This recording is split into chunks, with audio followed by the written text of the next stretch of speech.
It's that time. Oh my God. What a day. I've been busy this evening. How are you, sir? I am well. How are you? Not bad. Welcome everybody to Brewing Controversy. I'm Lucas. This is David, my hetero life mate and beer buddy. It's been a busy day for me here in the hood, and David's been out there pounding the pavement, spreading his resume around to eateries and breweries that we will not name, looking for his new gig. We will never name them because that'd be a conflict of interest. It would. But I'm glad to hear, sir, that you've been having some luck with that. And we're here. We're amped. I'm the one that pre-gamed, so apparently I'm the one with a head start for one. I'm trying to catch up. But this is Brewing Controversy. This is the nature of our relationship put on the internet live for all to see. So David and I have known each other for quite a few years now. Basically, the whole gist of everything that we've done together was sit around, drink craft beer, and bitch about the right. So that's what we do now on camera in front of people. We like to share t-shirts. So anyway, we're glad you joined us. If you're here, feel free to say hi. There's like a heap of hellos already. So Brian's here, Carrie's here, and Rob is here with this whole collection of area codes. Just another day of the 310-424-213. I love it. So if you pop in, feel free to say hi. As always, participate with the commentary in the comments, and we will be glad to throw you on screen. And most of the time, the audience tends to be of the same ilk as we are, but not always. Doesn't have to be that way. And if you think we're full of shit, you can feel free to say so. And we've had that happen, and that's fine. And we like to talk. We're more than happy to talk to you about it. Absolutely. And if nothing else, aside from being a hobby and what we would consider our American duty, this serves somewhat as a sport. Politics for us is a little bit sporting. Not to take anything away from real sports, but our chosen political sport is going to matter later, where regular sports might really not. Like, regular sports aren't exactly taking away women's rights and shit. But that said, this weekend is important, David. Why is this weekend important, David? Because the Preds start. Go Preds! Go Preds! Go Preds! So we finally get to start regularly deploying our Go Preds banner. And I get to hang my Preds flag in the back. I get to hang my Preds flag, which David gifted me as a going away present. I mean, it's okay. I fully expect that this year we're going to be hot trash. But it's I'm more optimistic than he is. It's not about winning. It's about supporting the team at this point. I mean, I'm used to Nashville. Nashville has gradually devolved into the Cleveland of the NHL. Dude, I live in the territory of the Lions. I understand this phenomenon. Right. Futile sports loyalty is normal, at least at the pro level. It's not futile sports loyalty apparently here in Michigan when it comes to college, but but again, I wish Tennessee colleges, I wish especially Vanderbilt and maybe I don't know, maybe Lipscomb, maybe Belmont would get behind being like, hey, what we should do? We should have a hockey team. We should actually compete in collegiate hockey. And then maybe we would be able to, I don't know, get some more money. I've been seeing the thing about if your coaches are getting paid more than the dean, then you're actually a sports franchise with an education hook. And I get that. But I mean, I really wish that local, this is the Athens of the South. We have, you literally point in any direction and there's a university. Sling a dead cat, as I used to say. Right. You'll hit at school. And it's kind of shocking that none of us have a solid hockey program. I hadn't even thought about how much the city supports. It never occurred to me that college could do hockey. I guess there's no reason why not. In the Northeast, it's big. In the Southeast, it's just never been a thing. I wish Vanderbilt or, UT isn't really here, but I mean, Lipscomb, Belmont, I don't really expect DeVry to show up, but Well, that doesn't look good on the P&L. So, Although I will say this, I would really love to see Fisk show up with a hockey team. That would be fantastic. I don't know which way I want that to go. I don't know if I want it to be like Mad style or just beat down. I can't decide which one I like better. But it needs to come with music, because for the ignorant out there, Music City isn't Music City because of country music. It's Music City because of Fisk. Yeah, look it up. So anyway, we got everybody popping in. Hello, or heck, the Northeast high school hockey is a thing. That is true. I did become aware of that recently because of my regional ties. I love that Rob points out that for politics, it's literally a blood sport. And that's true. Funny you mentioned that, because tonight's main theme is Christian nationalism. And that'll definitely come into the play in that topic. So anyway, welcome to the show. Glad everybody could join us.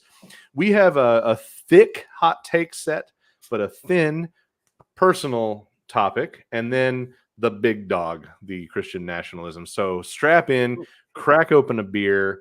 I'm glad to see everybody here. Carrie points out high school hockey was huge in New York, so that's not surprising at all either. I also love that profile image. Yes, on 3, for those that don't understand.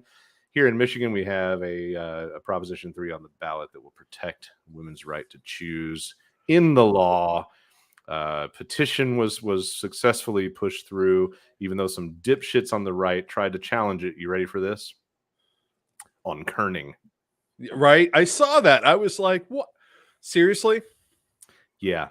Sometimes I'm listening to NPR because, when Apple came out with waterproof phones, my first thought was, well, this is going to do wonders for porn. And my second thought was, well, now I can just throw the phone on the shelf in the shower and listen to all the NPR in the morning desire, or watch porn.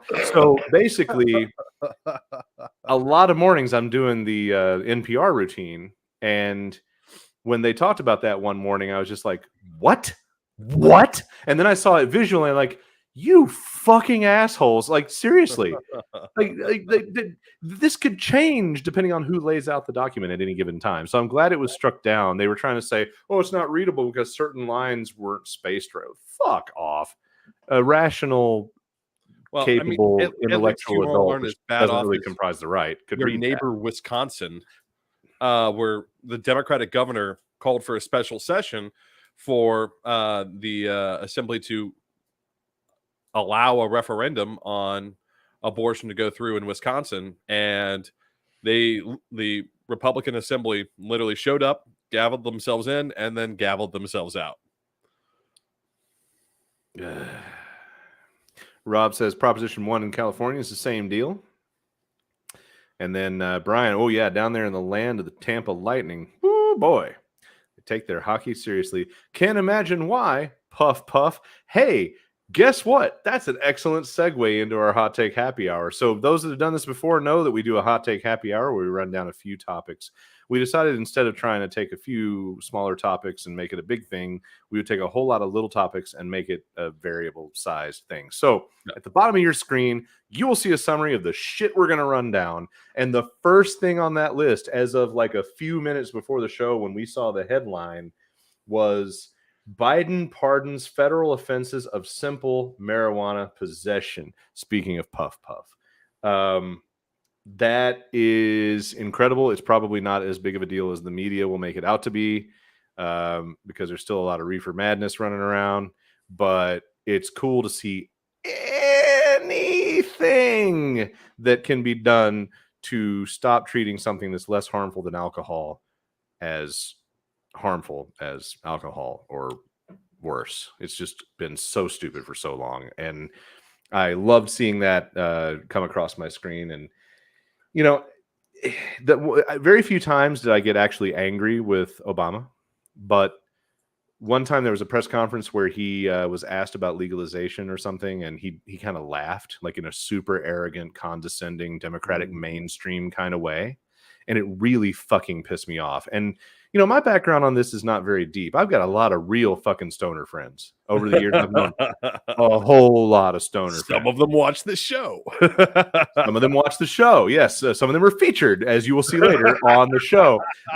So, the the big thing for me is kind of twofold. And my mother's probably going to freak out, but I'll lightly allude. My father actually grew when I was growing up out in the country.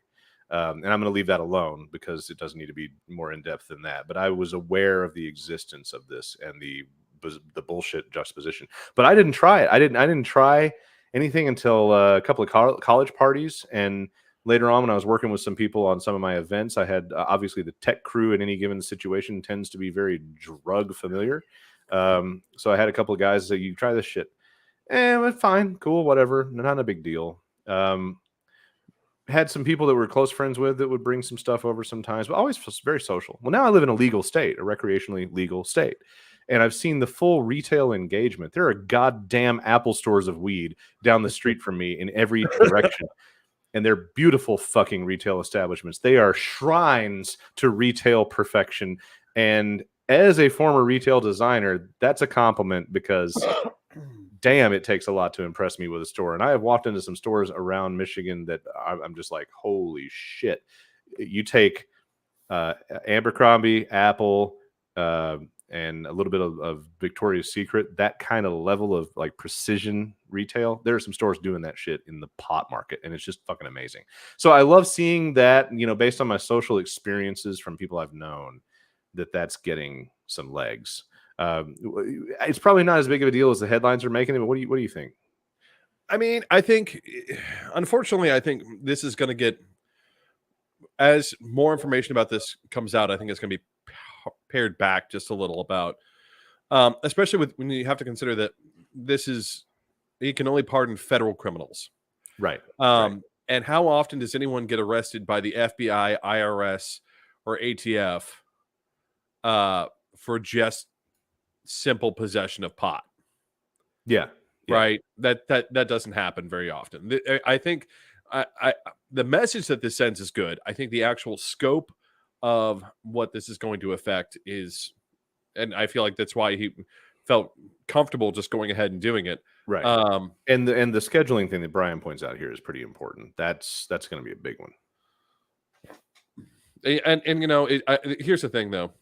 Republicans are going to block anything that, because it's by act, right? It's part of it is by act that marijuana is placed in this Schedule 1 narcotic category. There's the other thing to consider is that we're not in a great place with regards to treaty law on this.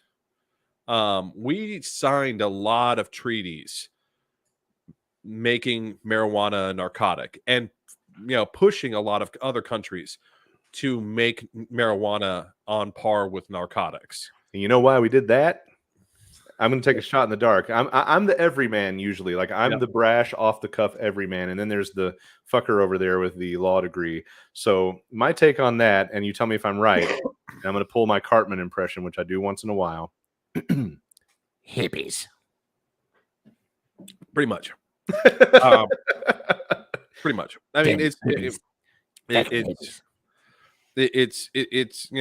made it a cultural issue. They made it a problem.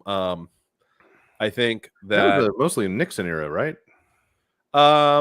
Nixon and Carter. Carter was also push. I mean, Congress was still pushing those treaties. And Reagan. Somebody should tell Jimmy that he would have never been in office if it weren't for the hippies. It's just dance with who brung you, motherfucker. It's a thing. So I mean, I don't know how well. The thing that most people don't understand is that the amount of stuff that has to be unwound around marijuana is dramatic. We're talking about, if we're looking at genuine legalization, we're talking about probably about a decade's worth of legal footwork and international and not just negotiation within the United States and the United States Congress and state legislatures, but also with Japan, the United Kingdom, the rest of Europe. It's a long and winding road, but whatever, a little bit at a time will work. But speaking of assholes in other countries, we've got a couple of those on our list tonight. Let's knock out the tactical nuke part, where I had to check in with a friend in Japan and say, hey, So you move to Japan to escape the drama in the US, and then Lil Kim starts lobbing missiles at you, and we've got tactical fucking nukes in Russia. And those are our next two topics. So the tactical nuke thing, let's knock that one out first.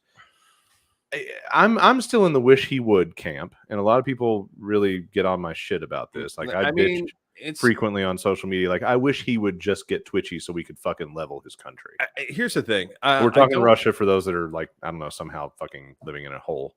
North Korea definitely doesn't want to launch an actual nuclear weapon.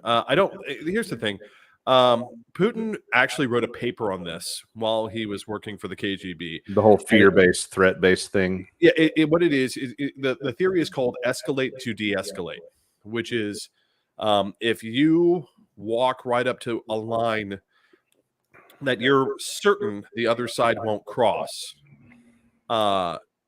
then they're going to want to give you space as a reflexive. It's like, and right here, the theory is everybody says, okay, fine. Lucas's theory is right here, you get your fucking brains blown all over the fucking wall. I'm so fucking tired of that asshole. I mean, the problem is that I think what Putin didn't understand, and what he continually doesn't seem to understand, is that you only get to use that once or twice. And I think Putin has exhausted his opportunities to use that. I think his first opportunity was in Georgia, where he escalated, and a lot of the West wanted to look around and be like, we can't let you take Georgia. And Putin walked right up to the line. He said, well, fine, I'm just going to take this little piece of Georgia. Right? And he carved off that corner of Georgia called South Ossetia and Abkhazia. And people kind of backed down. And then there was Transnistria, right, in eastern Moldova. And well, I'm going to fight to, hold on to this Russian-speaking population, which is like the size of Clarksville. With or without the base. Right. It's definitely, it was a stupid maneuver. But again, he escalated and the West backed down. And then we hit Crimea, right? And he escalated and we backed down, right? Because the reflexive moment is we don't want to go to war with Russia. We're going to back up 2 steps. Right? That is another time that I was pissed off at Obama. Throwing in the Crimea towel really pissed me off. And I think he's overplayed that card now. I think now if he does actually deploy nukes, I think he's in a really bad. He's also in a really bad position. He's in an increasingly bad position because his armies are out of position for what would happen. And this is what I mean by that. Right now, Russia is throwing everything they can at the Ukraine. If he launches tactical nukes and NATO decides it has to intervene, there's a big problem for Putin. And this is probably why I think at the end of the day, if he orders it, there's going to be a general somewhere down the line who's going to be like, no, we're kiboshing this entire thing. We call the guys, get the AKs. It's going to be Putin with a Makarov in the Kremlin courtyard. I think you said this like last week, right? Like it'll be the clue. It'll be the clue answer to the end of the Putin regime. It's going to be in the Kremlin courtyard with the Makarov here in a moment, Beretta style. It's simply because the main problem that Russia has to worry about now, up until a couple of months ago, Russia knew that NATO would have to deliver its troops to northern Russia via some sort of sea lift, and they could probably delay that for like a week or 2 weeks, right, to put forces in place. The problem is Finland is now a member of NATO. Sweden is now a member of NATO, which means that if it pops off, Finland and Sweden are going to be parked in St. Petersburg in about 24 hours. Yeah. And once St. Petersburg falls, once the what's the name of the region? The Ingrid region falls. Moscow from the north is wide open. This was actually a problem 300 years ago when Sweden was actually a big deal and was kicking the crap out of Russia on a regular basis, because St. Petersburg actually used to be Swedish territory.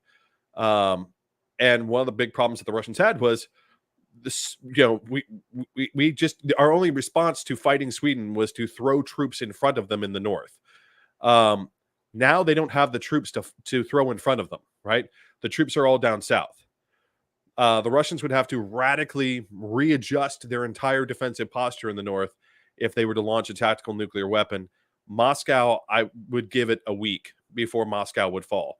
And if Moscow falls and the Russians know this, if Moscow falls and we actually needed Moscow, then the country ends, because the country is Moscow.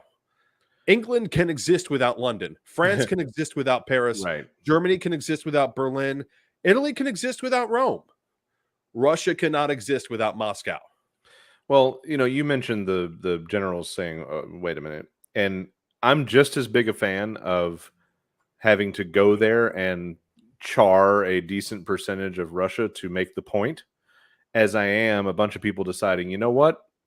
We've had enough. I don't know what the Russian equivalent of some good old European drawing and quartering is, but I am going to break out the popcorn, and I will be willing to watch chunks of him dragged through various public squares on live television if necessary. I mean, it won't be hate that motherfucker.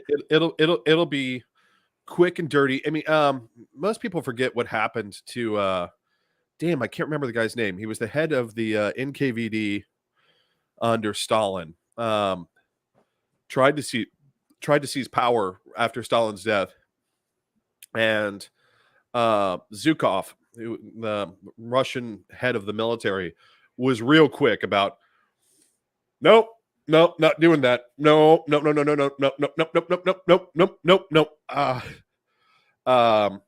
Ordered his troops to take Moscow, and they, that's exactly what happened. They just shot him in the courtyard. And that's how, oh God, I'm forgetting his name. Where were you?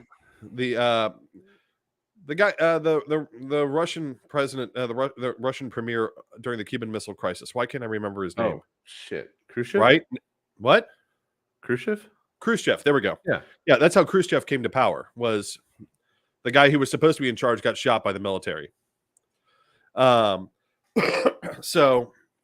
Rob makes a good point. Putin is the kind of fucked up martyr bastard that would just off himself. No, he won't have the opportunity, or pop that molar out and take a bite.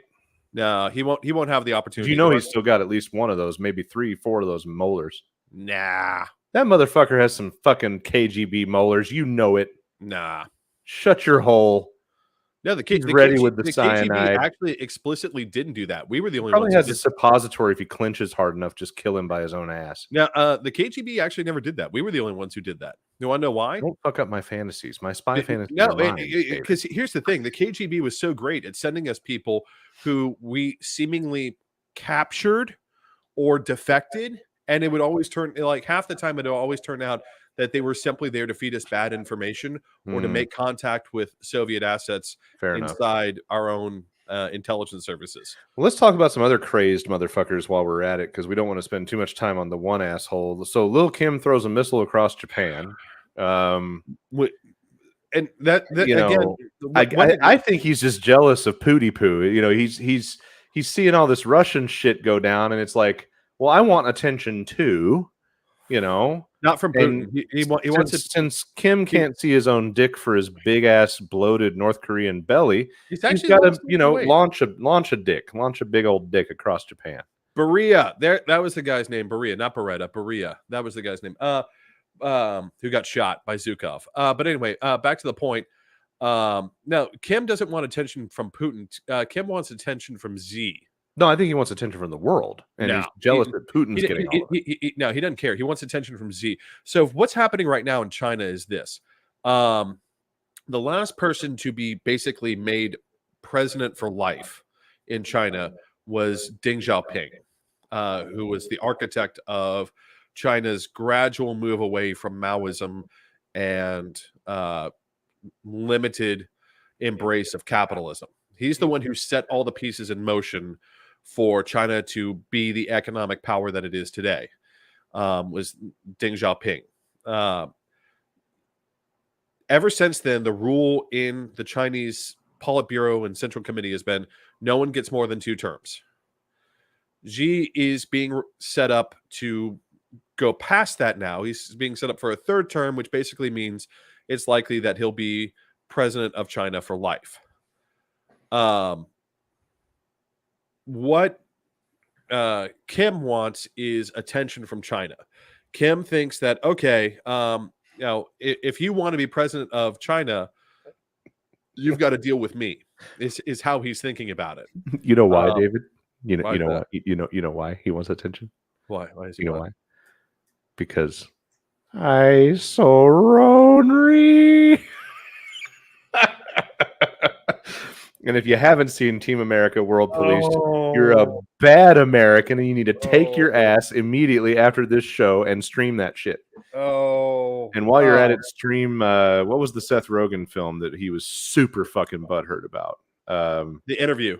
Yes, The Interview. Those 2 movies, like, take pictures of yourself, take selfies, use the language of the names of all the leaders involved, make sure that they show up on his fucking radar just to make him have a hard time sleeping. What he wants is he wants to get attention from China. He's saying, I'm going to create trouble for you and show you that I can create trouble for you at a critical point where you all are trying to where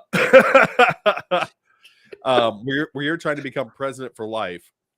And so you need to send me more money, because the primary support network for North Korea is the People's Republic of China. That's a fair point. It's still some fucking bullshit. Let's jump into the next one. There's no one knows what the fuck we're talking about. Yes, because I love this one. We had a discussion before the show. Like, how do we phonetically spell what it sounds like if you were to say Dr. Oz without your dentures in? And we came up with dentures. And to properly address this topic, and David, you're going to lead the discussion when we throw the photo up. Yeah. But we got to start with the photo. David sends me this photo a few days ago. He's like, we have to fucking talk about this. Like, yes. All right, so cool. Good. So here's the picture in question. Take it away, sir. So let's look at this real clearly. Obviously unplanned. Like, okay, I'll give him credit. It's a semi-unplanned photo. Like that one kid is has his eyes closed. But here's the cool. They're not closed. He's just real fucking stoned, or drunk, or whatever. But the thing that is striking is this. Maybe the chick in the corner is stroking him off. He might not be drunk or stoned. Oh Jesus! She does have these stroking off people on a live porn stream face. Yeah, I'm not. I want to say you're wrong, but I'm. You know what? You're not. She has mastered slutty sorority open mouth smile. Oh Jesus! Anyway, back to the point. So here's Dr. Oz, and he's tailgating with a glass of red wine. So again, just like the crudité, just like everything else he does, it's just this ridiculously out of touch, being like, who tailgates with a glass of red wine? But then it gets better. And hold on, wait a minute. If we're going to nitpick the details of people, first of all, Dr. Oz's campaign posted this photo, which they clearly stole from something, and whichever jackass stole it didn't know enough to load the image instead of the one with the arrows to scroll either way on whatever the fuck they stole it from. So that's hilarious. Yeah. But before we go to the details of Oz, let's talk about the details of some of the rest of this shit. Who has a vest poncho? First of all, like homeboy in the middle that has apparently a pearl bracelet or like a raver candy kid left over from the night before has rigged up a vest poncho. I can't wrap my head around that at all. So there's a lot going on just outside of Oz. And then you get to Oz, and the details of Oz are where David really had me like, okay, fine, we're going to feature this shit. It's great because first of all, who tailgates with a glass of red wine? Yeah, that doesn't make any sense. It's a great way to say that you're a man of the people, you fucking fuck. right? But this is where it gets the best. This is the guy who's been hammering on Fetterman, being like, well, is he really physically fit after his stroke? I want you all to take a look at that glass of red wine and look what's behind it. Yeah, let's zoom in a little bit and see if anybody picks it up. See, what he didn't want to have happen is he didn't want the red wine to stain his dentures. So we have Captain Fake And Ass Resident I want of you to zoom out. Pennsylvania. And now that you know that those are his dentures in his hand, I want you to look at his smile again. See that? You can see, like, because you can see now, you're like, wait a second. He doesn't have any teeth. Man doesn't have any teeth. It's the best. It really is the best. Like, you couldn't have told me. You couldn't have told me that he would be the gift that keeps on giving. Oh my god. Oh, I just clarify, and I didn't bring this up, but did you hear about the newest Fetterman stunt? No. So for those of you who don't know, Oz got cited heavily for a test that he did on one of his quack products, where he decided to test it on dogs. Oh, God. He ended up killing 300 dogs, but here's the worst part: he basically tortured. I mean, and like even apparently even the USDA was like, why?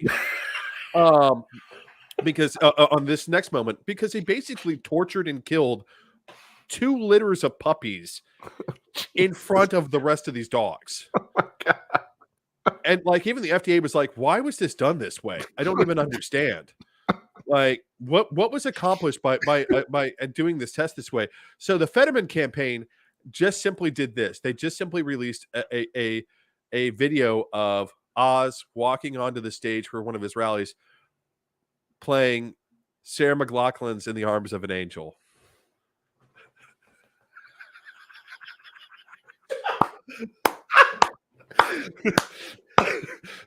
I was about to say Who Let the Dogs Out, but that shit's a better troll.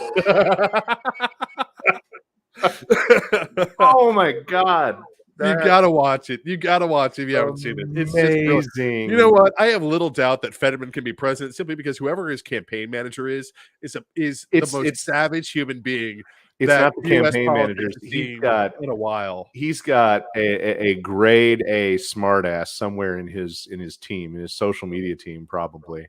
That's fucking beautiful. I'm gonna look that up. We may have to feature that video in the future.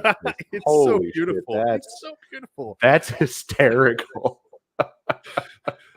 All right. Well, next up, it's your favorite topic, David. Yes. David gets to have his Musk boner on, which doesn't really play well with the crawl, but it's time for the boner alert. David's regular hate boner for Elon Musk. Take it away, sir. So, most of you probably heard at the beginning of this week, Musk did an about face before having to show up before the Delaware Chancery to answer for basically breaking his contract with Twitter to buy them out at $52.43 a share. So he got, Twitter turned around and said, no, you don't get to back out. You signed a contract. You owe us that money now. And so Musk turned around and tried to do an about face today, saying, oh, no, I'll do it this time. I will actually buy. We don't have to go to court. Because one of the things I pointed out to Lucas before the show was there are 2 options that could happen here. Or 3 options. One is the Delaware Chancery could basically say, okay, well, there's a breakage clause in the contract. Musk, you owe $1 billion cash right now and you get nothing.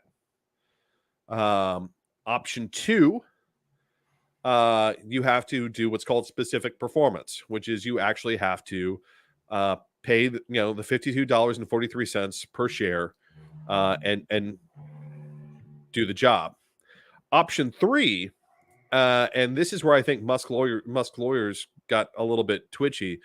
So under Article 2 of the Uniform Commercial Code, which is definitely in force in Delaware, only lightly modified. The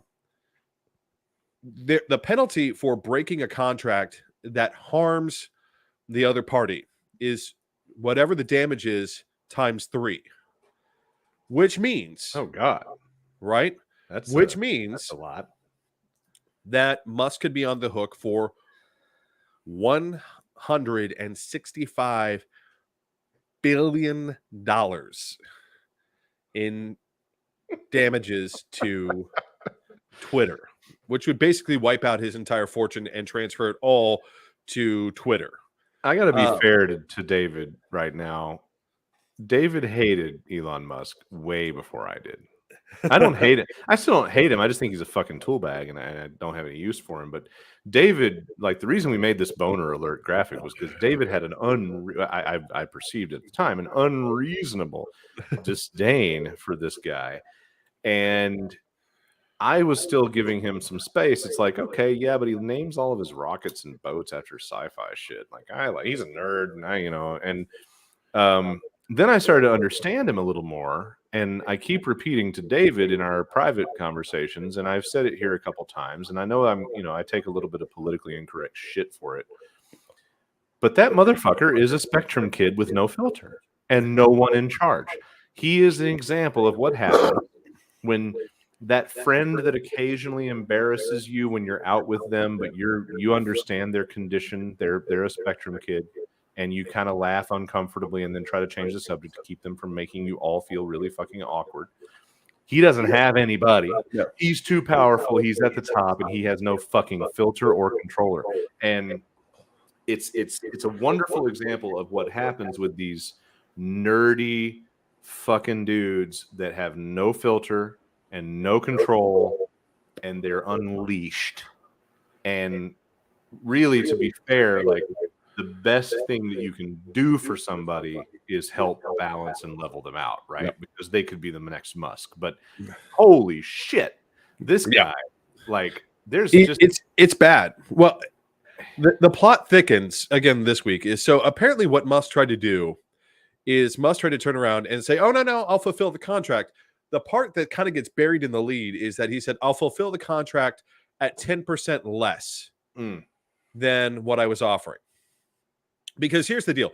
Everyone has acknowledged that his initial offer is over the mark by $20 billion. He was way overpaying. He made the offer. Agreed to it. That's the thing. He made the offer to get like in the news and in front of people to do his popularity thing that he likes to do every now and then. Well, it's a classic, it's a classic Spectrum move. Like, oh, this sounds wild, and it'll get me into the conversation, right? And that's what he did. But the problem is, it's $20 billion. No matter what, he's losing $20 billion on that purchase price. My comment to Lucas, like again off the show, is that I don't understand why his lawyers. If I were his lawyer right now, I would be looking at Twitter and saying, "Hey, I'll give you I'd start the negotiation at 5 and go all the way up to 10, and be like, I'll give you." Skipped a step. You skipped a step, David. If you're his lawyer, so you're saying, "Dude, shut the fuck up." Dude, if I was his lawyer, and I was doing so intentionally and not being forced to do so by some other contractual obligation, I would have him tied up in a basement in Saskatchewan. Right? He would be in some root cellar in a place with a name I cannot pronounce in Inuit. Right? I love it. I love it. Yeah. You're so right. Only accessible by snowmobile half the year. Like that's where I'm putting him. You're so right. That's exactly what. Yep. Oh my God. I'm having some very nice First Nations lady visit him on a daily basis to make sure he gets fed by soup or something, and that's where he stays until I get this done. But I mean, if insert mouth. or open mouth, insert funnel. Pour soup, leave, don't talk. Do not get into conversation with this man. Well, that's what I said. Some very nice First Nations lady who doesn't speak English. That's what I want. Yeah. Right? Eat. Yeah. Good God. But I mean, if I were his attorney, I'd be looking and being like, start at 5, put 10 as the top level. Say, I'm going to give you this amount of cash and all my shares in Twitter, and we're just all going to walk the hell away from this because Right. this has turned into a goddamn nightmare. Because here's the thing: if I'm Elon Musk and I can get out of there for $5 billion and all my shares, I'm still losing less money than I would by being forced to buy Twitter. Yeah. Right. Well, I don't. I mean, this entire situation is again the result of his hubris. I mean, like it's the just number, it's the number of it's an stupid endless things that comes clown out of show. his mouth. It's amazing. Like it just keeps on giving. I mean, I love it. And it's like never over. Like it'll be over at one point or another, but like right Well, now it's constant. but the thing is, and I know you like to blame this on him being a Spectrum kid, but a lot of the stuff that comes out of his mouth is just wrong. Like again, one of the things that pisses me off is this whole, oh, we're going to go colonize Mars. And for those of you who haven't heard this rant, I'll be very short on it. We can't colonize Mars because we will all die. Well, this is a whole separate topic because as a teenager, I had a very influential experience with a NASA traveling exhibit about Mars. So, on the face of it, he's not out of his mind, but of course, his reasoning is out of his mind. Well, no, I mean, again, to not go into the rant, there's not enough gravity. There's too much radiation. There's not enough water. We can't survive on Mars.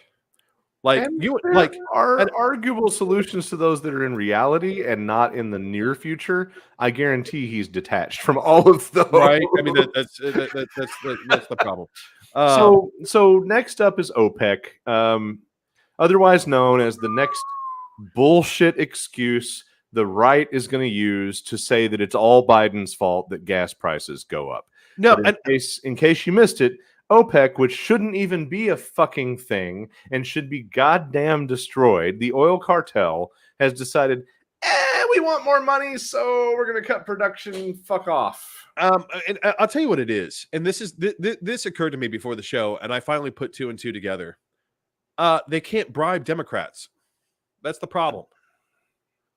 The problem is that if I'm an OPEC country and I want Trump to come lick my taint, or Trump to send a toady to come lick my taint, what I do is I do what the UAE or what a number of other OPEC members did, which was I go to one of Trump's properties and I say, you know what? I'd like to rent out the floor of Trump Hotel for a year. And Trump would understand, oh, this is my bribe. Okay. I have Stephen Miller on his way with plenty of Listerine and ready to tongue bathe the space between your balls and ass right now. Right. Biden, on the other hand, is not. You can't bribe him that way, right? And that's their problem. Well, they because want Republicans back in power because the nice thing about Republicans being in power for OPEC is that all OPEC has to do is say, what's the price? Right. It's that gross shit that I'm always railing about, that corporate motherfuckers have no business in politics because they don't know how to just serve people. They only understand the language of business, the habits of business, the scratching of backs, the legalized bribes as you've described. Yeah. And I'm not going to sit here and repeat all the doom and gloom. We could do a whole topic on what does this mean for 2023 and potential global recession consequences. I'm just disgusted that we still live in a time that this is a thing, and these fucking morons that deployed their they deployed their little Biden stickers, which we decided to steal from them so that when Biden does good stuff, we could deploy the I did that ourselves. But they put them on the gas pumps, and then they realized, oh shit, when the gas pumps reflect reductions, that means we have to credit Biden. Oh shit, we better scrape them all off. Now they're gonna have to go stick them back on the pump, I mean, so they can have their bullshit talking point. When all personally, along it was nothing to do with it. And it's here's what I am looking at OPEC thinking, and this was my opinion I'm when the looking at gas OPEC prices and I'm thinking snipers. spiked. But what are you thinking? The problem is that they know their time is coming, right? The usefulness of fossil fuels is declining. The money, the good money is not going into sinking new wells. That's No true. one's talking about going and sinking new wells in the Arctic anymore. No one's talking about sinking new wells in Pennsylvania anymore. So to continue our Trump relationship, you're thinking that this is like the one last trip to the penis pump for one good No, pretend fuck before you're completely irrelevant. this is how this is going to go until we move to majority renewable energy. This is how this is going to go until we finally get.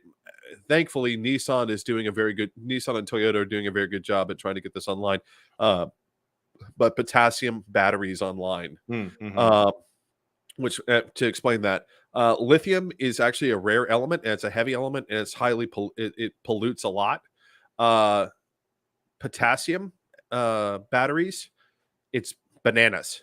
It's if you drop too much potassium someplace, you just sort of spread it around. It's not toxic. It's really Mr. nice. Nanner. Like Mr. Fusion, but Mr. Nanner. Yeah, Right. Olivia points out that it brings me great joy to know someone's mad about paying more gas, spends money on fucking stickers. So I can peel them off. Olivia, I did not have your public service mindset. I instead went out and made sure that I was supplied with something on the order of 50 of these. So when I've been to gas pumps that have, I did that, I just stick a fuck Trump over it wherever I am. I have a supply of them in my car, and it's fucking glorious, and I enjoy every fucking minute of it. But yeah, I mean, this is how this is going to go. It's going to be them cranking up the price to extract money. Because here's the thing: when you have a dictatorship, dictatorships work very well with what are called resource extraction economies, right? I have a resource, I extract it. I don't have to care about what my people think. I don't have to develop a middle class. I don't have to develop my economy. I just have to basically pay slaves to extract the resource, right, and pay me money. The Middle East, it relies very heavily on a resource extraction economy. Once oil begins to permanently drop, as we continue to switch to more and more renewables, they're fucked. They aren't just a little fucked. I mean, they're really fucked. All of a sudden, people are going to expect a, legitimate society to occur. Oh shit! Right, and it's not good for them. It's not going to work out well for them. They're going to have to make political reforms that they don't really want to make, because it means that they have to liberalize society. They have to move away from blaming everything on the West, and Allahu Akbar and everything else. It's not going to work out well for them, and they know it. All right, next up, sir. They're just going to keep on going up and down. You are turned up about the Kherson offensive. So you dive into that one, and then I'll take us home with the last one. So, right now, for those of you who haven't been paying attention, so first, Ukraine did one of the most amazing fake outs in the history of warfare about a month and a half ago, which is they kept on talking up their southern offensive, their southern offensive, their southern offensive, their southern offensive to retaking Kherson, which is a big, important deal. Kherson is one of the largest cities in Ukraine. It's the largest city that the Russians hold. It also, basically controlling Kherson gives either side an easy access to the Black Sea, and it can either defend or be a jumping off point towards retaking the Ukraine. Not Ukraine, the Crimea. Pardon me, Crimea Peninsula. The Crimean Peninsula. So, Kherson has been a big Russian booger bear. So as the Ukrainians kept on applying pressure in the south, the Russians kept on moving forces away from the north and around the city of Kharkiv in the north. So about a month and a half ago, the Ukrainians launched a surprise offensive in the north, where the Russians have been taking all the troops away, and in which the Russians had not been paying attention to the fact that the Ukrainians were like, yes, we're attacking in the south, and while building up their forces in the north. And they've basically they're now in a position to completely roll up a whole flank of the Russian army in Ukraine in the north. Well, now the Ukrainians dropped the other shoe, which is, by the way, we weren't really lying about launching an offensive in the south. We just didn't do it when we said we were going to do it. And now the Ukrainians are very quickly marching on their way to retaking Kherson. And all of this is developing against Putin's fucking corrupt bullshit about seizing territory, and while at the same time that territory is seeing the surrender of Russian forces. It's wild. If it wasn't so serious and deadly, it would be a full-blown fucking sitcom. I mean, it's... Oh no, you wanted to hear the real sitcom bit? This was great. So the Ukrainians set up a hotline for Russian mobilized conscripts to call to find out how to surrender. Oh no, it gets better. There are Russians on Twitter complaining about the fact that the wait time on the hotline is too long. Just call 1-800-BITCH-OUT and we will take care of you. That's actually not too far from what it is, a 1-800 number. That's hilarious. It's a 1-800 be a 1-900 number. For those under 40, that's a phone line you would call that costs money by the minute, usually porn. Anyway, but yeah, mine is the last one. I get to finally have a little vindication here in Grand Rapids. I threw this in at the last minute. Last night, I finally learned the culprit behind a thorn in my ass in local politics. So, people, here I'm gonna pop myself over to the big side for just a second, so I can show these off. So, people may remember me bitching about these mailers that went out, and as you can see by my scrawls, they were just loaded with fucking horse shit lies. I'll even deploy the horse shit in a way that might actually put the steam in my face for a change, David. So all these mailers that were directly beneficial to whoever would be opposing one of our two commissioners, the good one, Kurt Reppert, not to be confused with John O'Connor, the shithead. So these mailers were coming to people's doors with all these fucking exaggerations about stats, all these lies about safety records. And they even started naming Kurt by name. And it got really fucking tedious. And then this little asshat, Drew Robbins, comes along with his mailers, with his fucking, look at me, I kind of bitch served in the reserves. And I have a bunch of kind of almost pale-skinned diverse friends. And look at my old people. I've started calling him Pretty Little Liar because of his little fucking baby face fucking horse shit. So now apparently safegr.org is the culprit. The bottom of their website contains the same PO box as the mailers. And they have a tab dedicated to Mr. Reppert on their website, like a whole tab. Like, these fuckers are so butthurt that they gave a tab to a whole individual. Anyway, so now we know who the dark money beneficiary of Drew fucking Robbins is. And a talking point that I've engaged with a lot in explaining to people why, some people are like, well, I don't love everything about Kurt. Okay, yeah, fine. I mean, I'm a big fat asshole. He's a super nice humanist.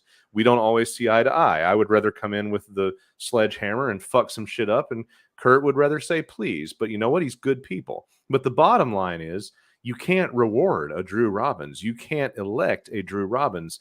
Drew Robbins is this tiny little seedling poking its little head out of the Matt Gaetz fucking mulch. And in the future, he's the next DeSantis. He's the next fucking Trump. He's the kind of little shit stain that you want to nip in the bud. No, he didn't have enough money.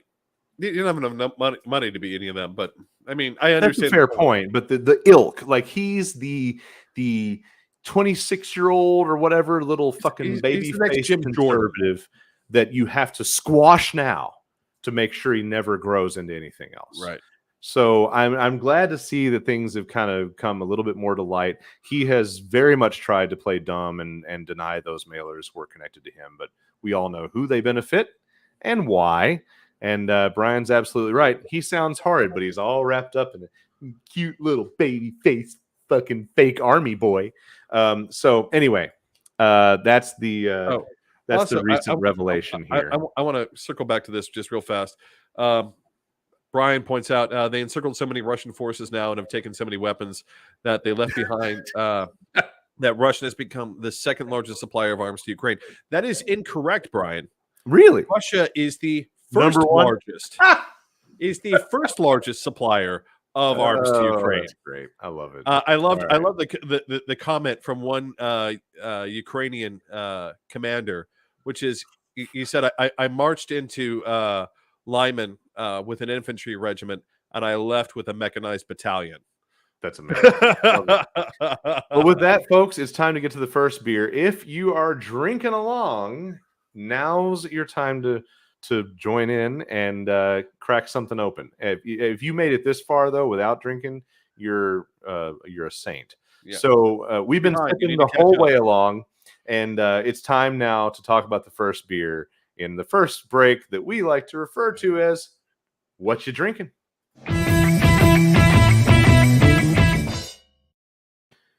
Who goes first this time, David? Okay, I guess that's me. So let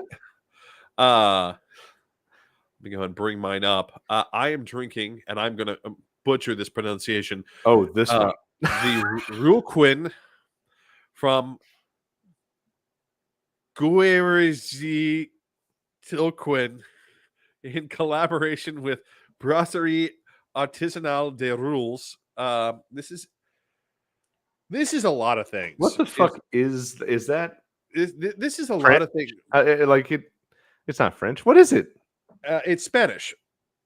What? No. Yeah. Yes. No. Yes. I'm gonna go do research while you talk.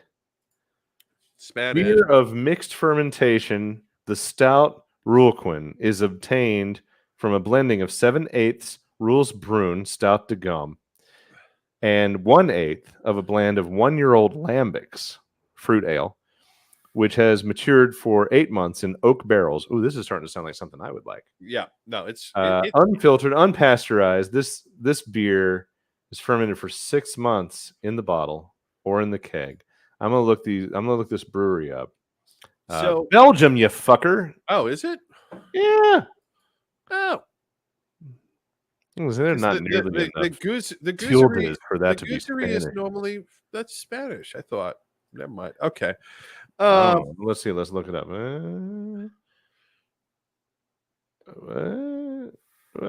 That's weird. It went right back to Untapped. I don't know what to tell you about that part, but I feel like that's Spanish, possibly Basque. I feel like that it's messed up enough that I feel like it's some sort of Spanish in like alliteration of something written in Atrexa. Which, for those of you who don't know, Atrexa is the language of the Basques. It's the oldest language in Europe, and it makes no sense whatsoever. But it sounds good to me now that I've read that description. It's a lot of different things. So show the fucker off. Show us what it looks like. It's a lot of different things. Good Lord, that's a brown. It's got. Like someone called it a dark sour, and they're not far off. It does have sour elements, but here's the thing. Dark. It feels you should be able to see through a brown, even in that big ass stein. Yeah, yeah. I mean, like I'm holding up. You definitely cannot see through this. That's a black hole. It just dissolved all the that is, as regular viewers would understand my reference because I use it frequently. That is black as hell. That is a Uh, dark beer.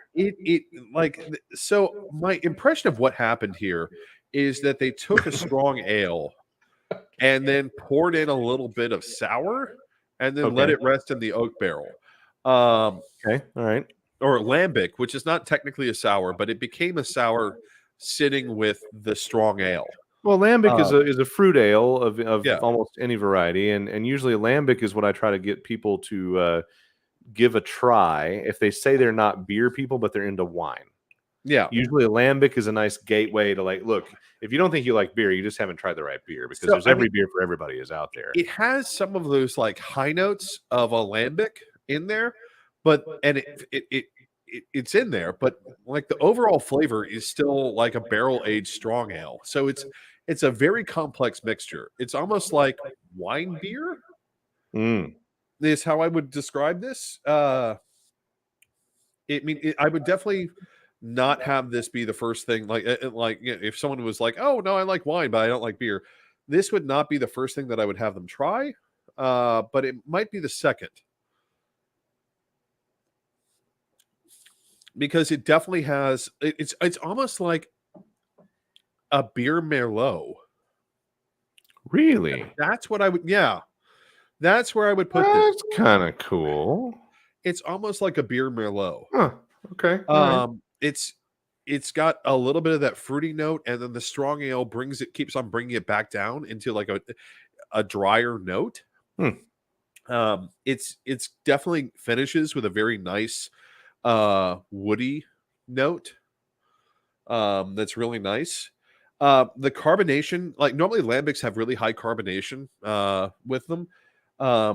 This has a little bit high carbonation. Like you can't see it from where you are, but it is for like brown ales don't bubble. Yeah. This is still bubbling. You can kind of see at the top there where it's still got that little head of foam. And the reason it still has that little head of foam is because it's still bubbling. What's Uh, the let's see,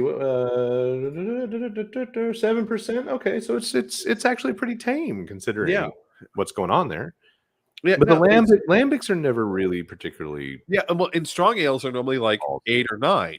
Yeah. And so this is like that kind of like middle ground. I feel like that's what they did is they just simply poured a lambic into a strong ale and then let it sit in a cask.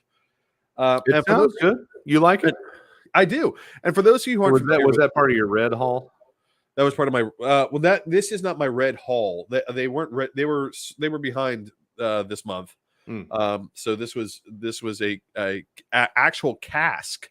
They had to buy the oak cask that's cool. of this, which they were fine to do.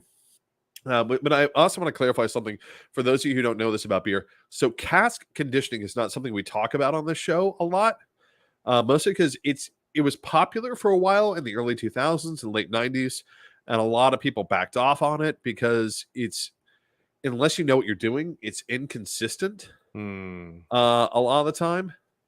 Um, but cask conditioning is this. So most of the time when you get beer in a keg or in a bottle, it's finished fermenting.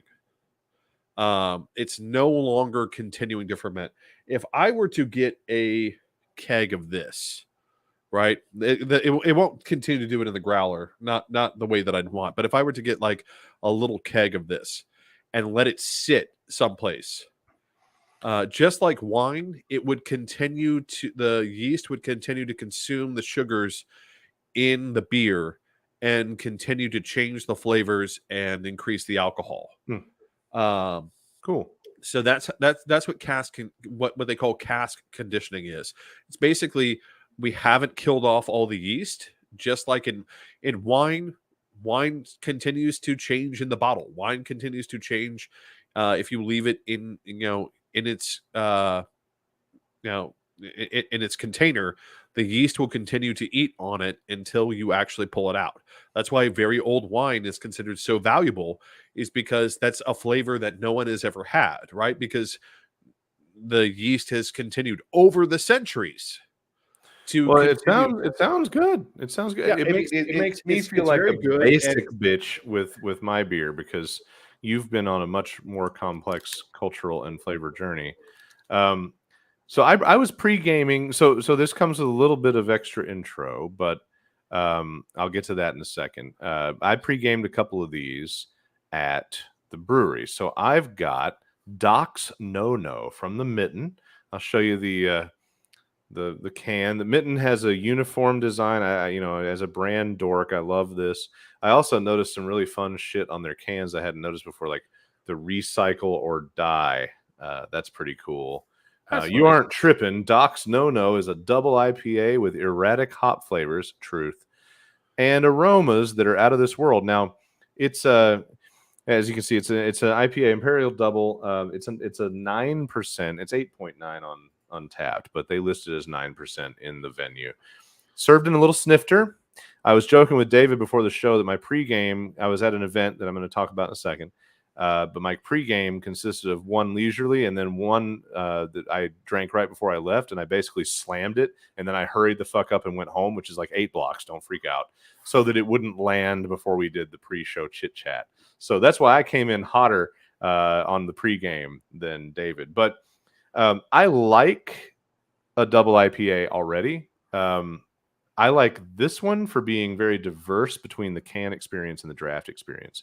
2 hours ago, drinking it on draft, it wasn't a different beer, but it was definitely a noticeable difference in taste. And it's neither of them are superior, but I would say that if I had the choice, even though I bought a 4-pack of these guys tonight, I'd rather go over there and drink it on draft. But that's often the choice in a lot of cases. Yeah. But it's good. And I say the last sip for this because we've been at this for like an hour now, so I've been drinking this one. Yeah. Anyway, it's good stuff. I recommend it. It is a seasonal regular. So it's not a one-off. You can get it every fall or whenever the hell they released it, late summer. I was going to say, I wish that was something that more breweries would adopt, is a standardized, first of all, from not going to mention the brewery, but there's a particular brewery that is extremely uncreative with its graphics and names of things. You've already told people you don't like the names at Tailgate. You can mention it. It's fine. Tailgate is literal in their naming. Whatever. It's their thing. But it's so low tech. It's like, considering that they have their own art department that does great work on so many other series. Yeah. It's nice to see a brewery that takes the time and says, you know what, we're going to take some time with our artwork and we're going to think about our branding, and it's going to be branding that catches your eye. The Mitten plays on the Mitten State and baseball Mitten all at the same time, so everything's baseball-esque. But here's why I was there, and this was really cool. I was invited by a friend, Carrie, who's might still be on, the Red Wine and Blue group, which is a political activism, usually left-ish liberal or not right. Right as in right wing.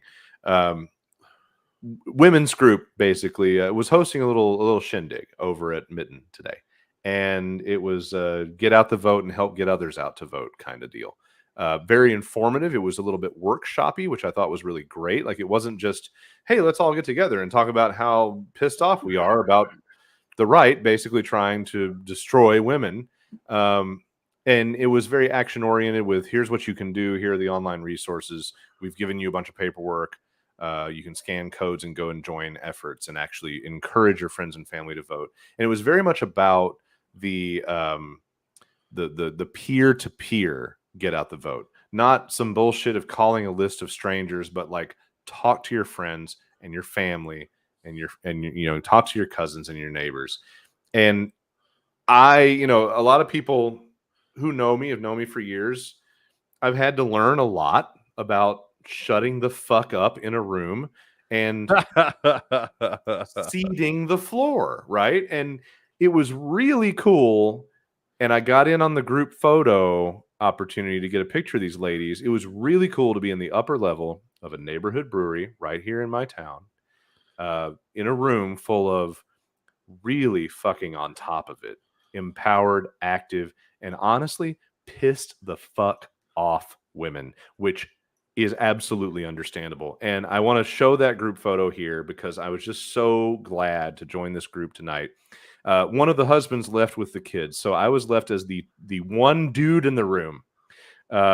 So I tried to just lay back and enjoy the show and listen to everything they had to say, because there was so much political shrewdness in this room. And I have to say, the inspiration of sitting in here, and thanks so much to the Mitten for hosting. They're not going to be very outspoken, but they've got some pride flags happening. We know who they are. So they're down with the struggle, and it was really great to see this group having this discussion and going out in the world to be part of that change effort to what we're facing. And good God, we need more second floors of breweries coast to coast filled with these kinds of women just kicking ass and taking names and making sure that those names go and turn into votes. So kudos. And that's all I got to say about that before I bitch about Billy Eichner. All right, let's open it up. Come on. All right, so this one's really quick because I just thought it was so stupid. I told David, like, I'm gonna claim the pet topic slot tonight and shake my cane at Billy Eichner. Now, a little background: Billy Eichner's an acquired taste. If you haven't seen Billy on the streets, like, he's a really obnoxious, over the top, but hilarious in my opinion, but a lot of noise and extra. A gay entertainer. And I happen to like him. And when I saw that there was a movie coming out called Bros, which was a gay rom-com, I thought, okay, this is cool. I will see this. Now, here's the problem. I learned about it last weekend when it was already in theaters. And that's going to be a piece of this discussion. But on the baseline, Billy Eichner is kind of a love him or hate him taste, right? Like, some people think he's just fucking ridiculous. They don't like him. They think he's obnoxious. He's loud. He's fucking crazy. I think he's funny. I take him in doses. I couldn't sit down and watch a solid hour of him doing Billy on the Streets. But a couple of them once in a while, that's fine. But he's one of those gay talents that I like to see doing well. I like to see, hey, look, cool. All right, good. Mainstream known name that's doing great. Good for him. And I'm glad to see that.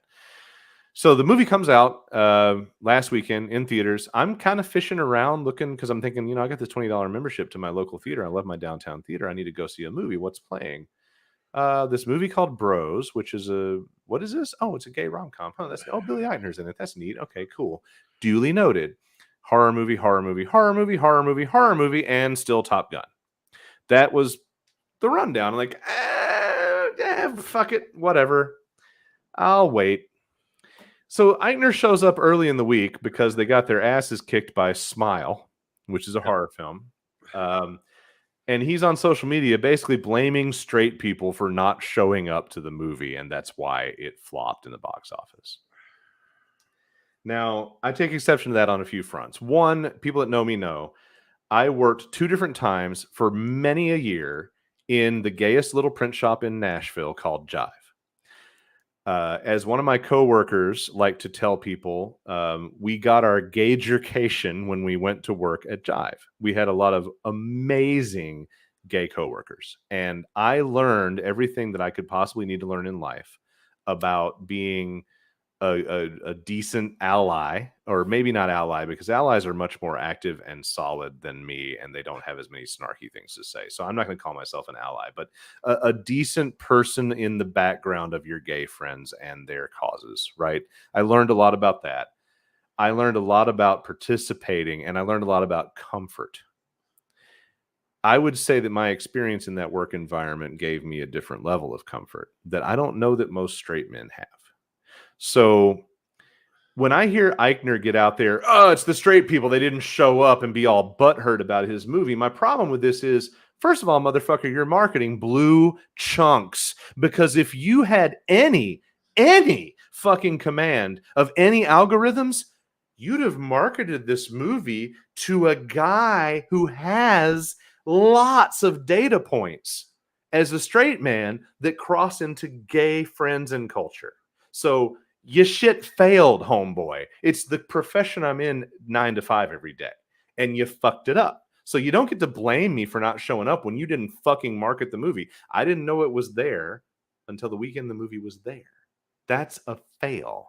Yeah, I mean, and I've seen this happen, and I want to say this about Bros. I did not even know Bros was a thing until this week, Right. right? I mean, I Because didn't of this see, news or because of other things? I think I saw a brief ad for it, um, but nothing, that really, as someone who regularly looks up, like, hey, would I like to go see a movie this week? I don't know. Um, you know, I'm sure my name is in an algo somewhere as, oh, go market movie.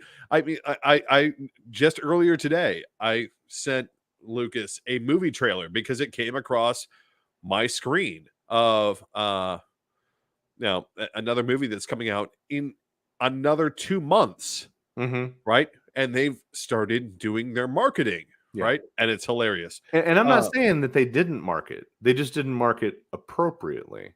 And I was at my hair guy yesterday. He's one of my favorite direct acquaintances that's gay. I'm actually a firm believer that I don't want any hairdresser ever that's not a gay man.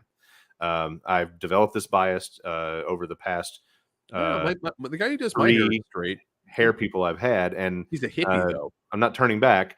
But his whole point was, he loved it, and I was a little like, we talk a lot of shit while he's doing my hair, and we joke about a lot of shit, and we say a bunch of inappropriate things a little bit too loud for the bougie salon stall area that he works in, and we do it kind of on purpose because we know that there are basic bitches that are cringing. But I was a little moved when he said it meant so much to me to see my kind of story played out on a screen like that. And that meant a lot to me. I want to go support the movie. I will probably support the movie. And I might be wrong, but I'm going to call it now to say that I called it. It could be number 1 this weekend.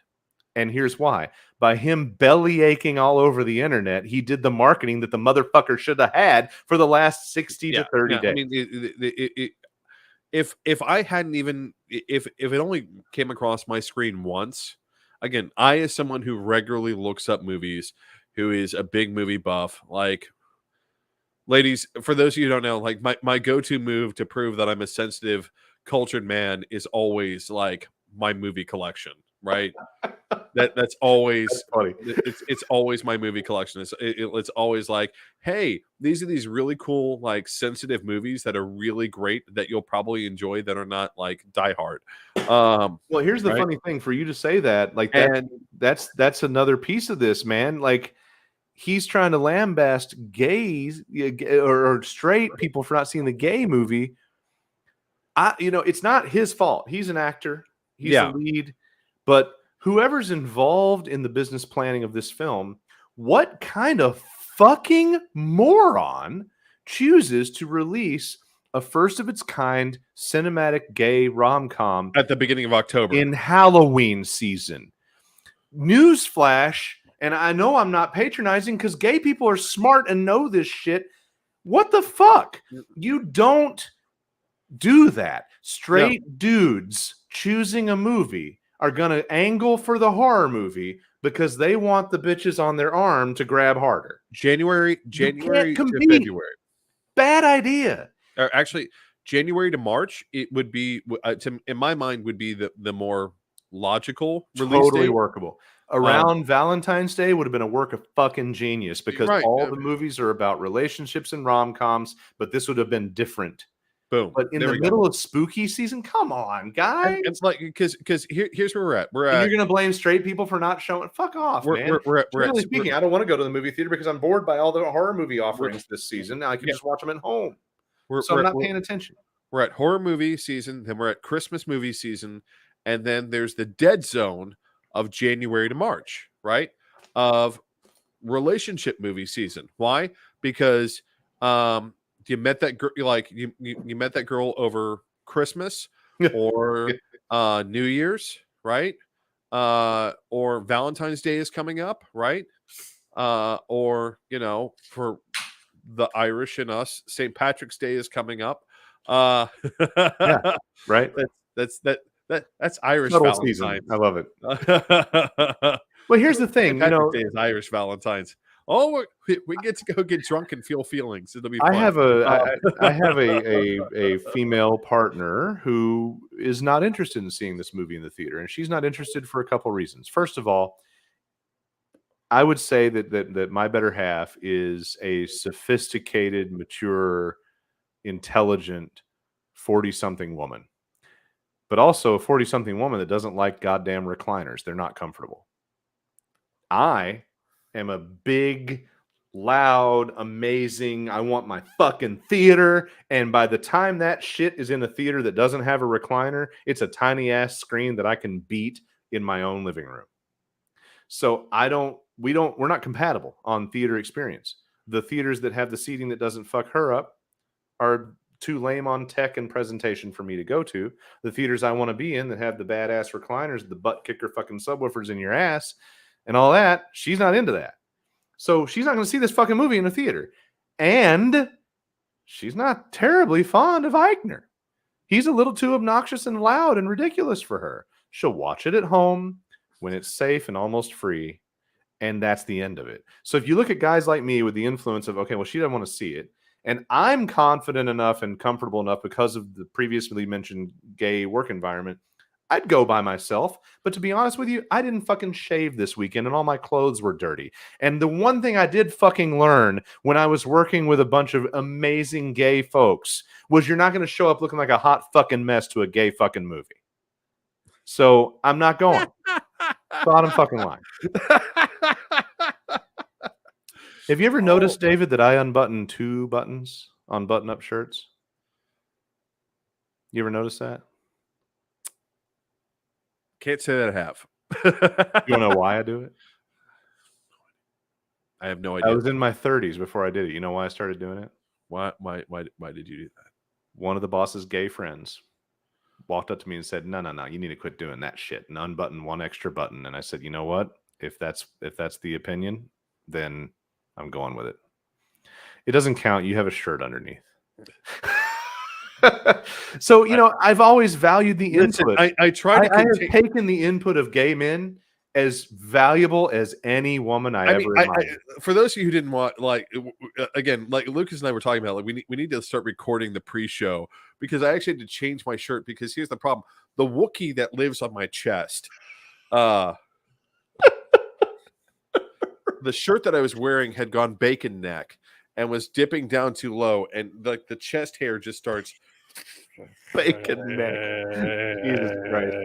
Anyway, so I had to change my shirt. And so here's this is the thing. For those of you who've ever wondered why I always wear an undershirt, it's to contain the Chewbacca that lives all up in this piece, right? It's true. It looks like he's stuffed a small Jew-froed child down the front of his shirt if he doesn't. Bad.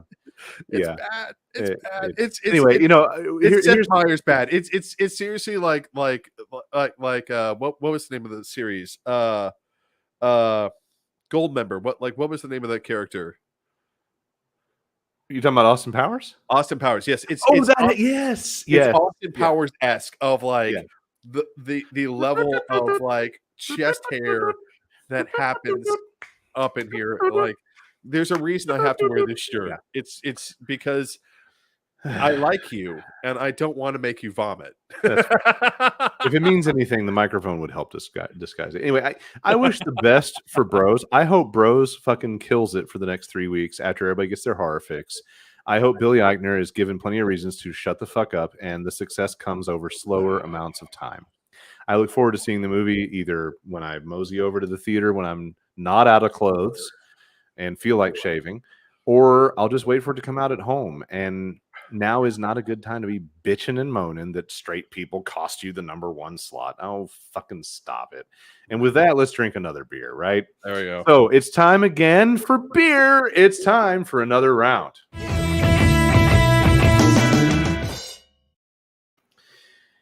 So I'll go first this time. You went first last time. I gotta uncork this anyway. I'm back to one that I've had, I think, on the show before. So Beard's Brewery, Hop Up North. This is Red Ale Imperial Double.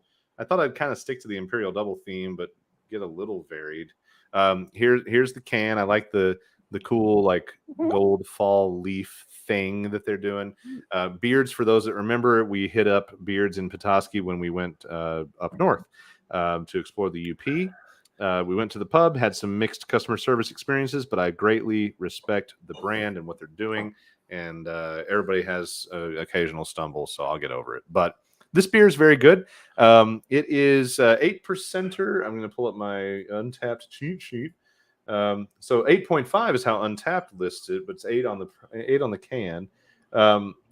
If you were to see it, it pours kind of an amber brown. The description is... I need to send you a Stein or something. Like I have Steins. I just don't bother with them because I'm usually drinking, a regular size can. It just looks, the 12 ounce looks pathetic in a Stein. You're over there with the fucking crowlers and growlers, and you can fill up a Stein. I reserve the Stein for special occasions, like this Saturday when we go to the 25th anniversary party for New Holland. Fuck off. What?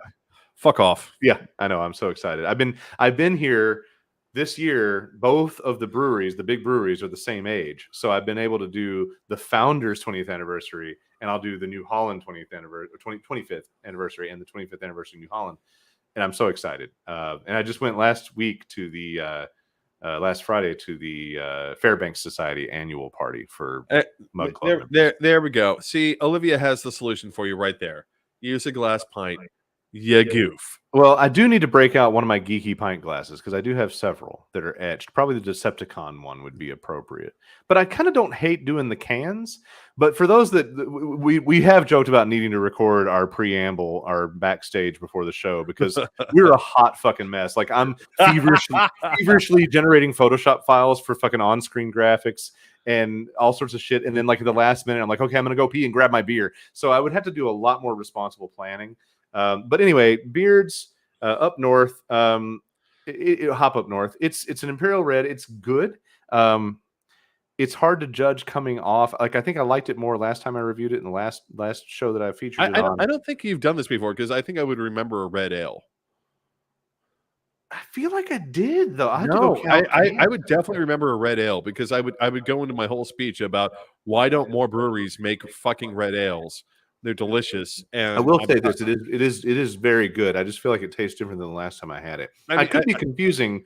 I could have just drank it, like not on the show. Yeah, I don't think you drank on the show because I would go into my whole spiel about I get really annoyed at the number of breweries who harp on their IPAs, harp on their overly hopped ales, because they think that they're more approachable and neglect super like great styles like red ales, like just brown ales. I've got a good brown is often not respected quite enough. I've got as one of my backups in here. I have, and I used this to make barbecue earlier this week. This Bear Walker Brown from Jackalope. Oh yeah, that's a good standard. And it's like the brown ales are so hard to find in the common market.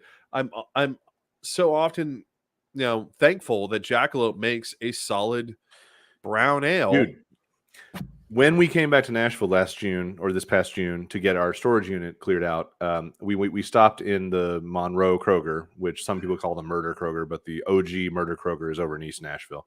Yeah, no, it is. There were these young people that were clearly in an Airbnb somewhere in Germantown, and they were clearly planning on partying in Nashville, but they were trying to buy local beer, and they were sitting there hemming and hawing, fucking bullshitting, and they said, "What's Bear Walker?" And I was sitting there like looking for beers that I could bring back up here, nostalgic beers, and like my head snapped, like it's a damn good brown, and you must buy it. And yeah, it's a great standard. Anyway, so this hop up north is good. It drinks easy. It has a great flavor. And be honest with you, red ale is something that brought me to the game. I think before I had discovered what craft beer really was, before I had discovered my Lord and Savior Dragon's Milk from New Holland, I was into reds. And the first place I think I remember having a red was Max Loggers in downtown Atlanta across from Dragon Con many moons ago. We're talking 02, 03.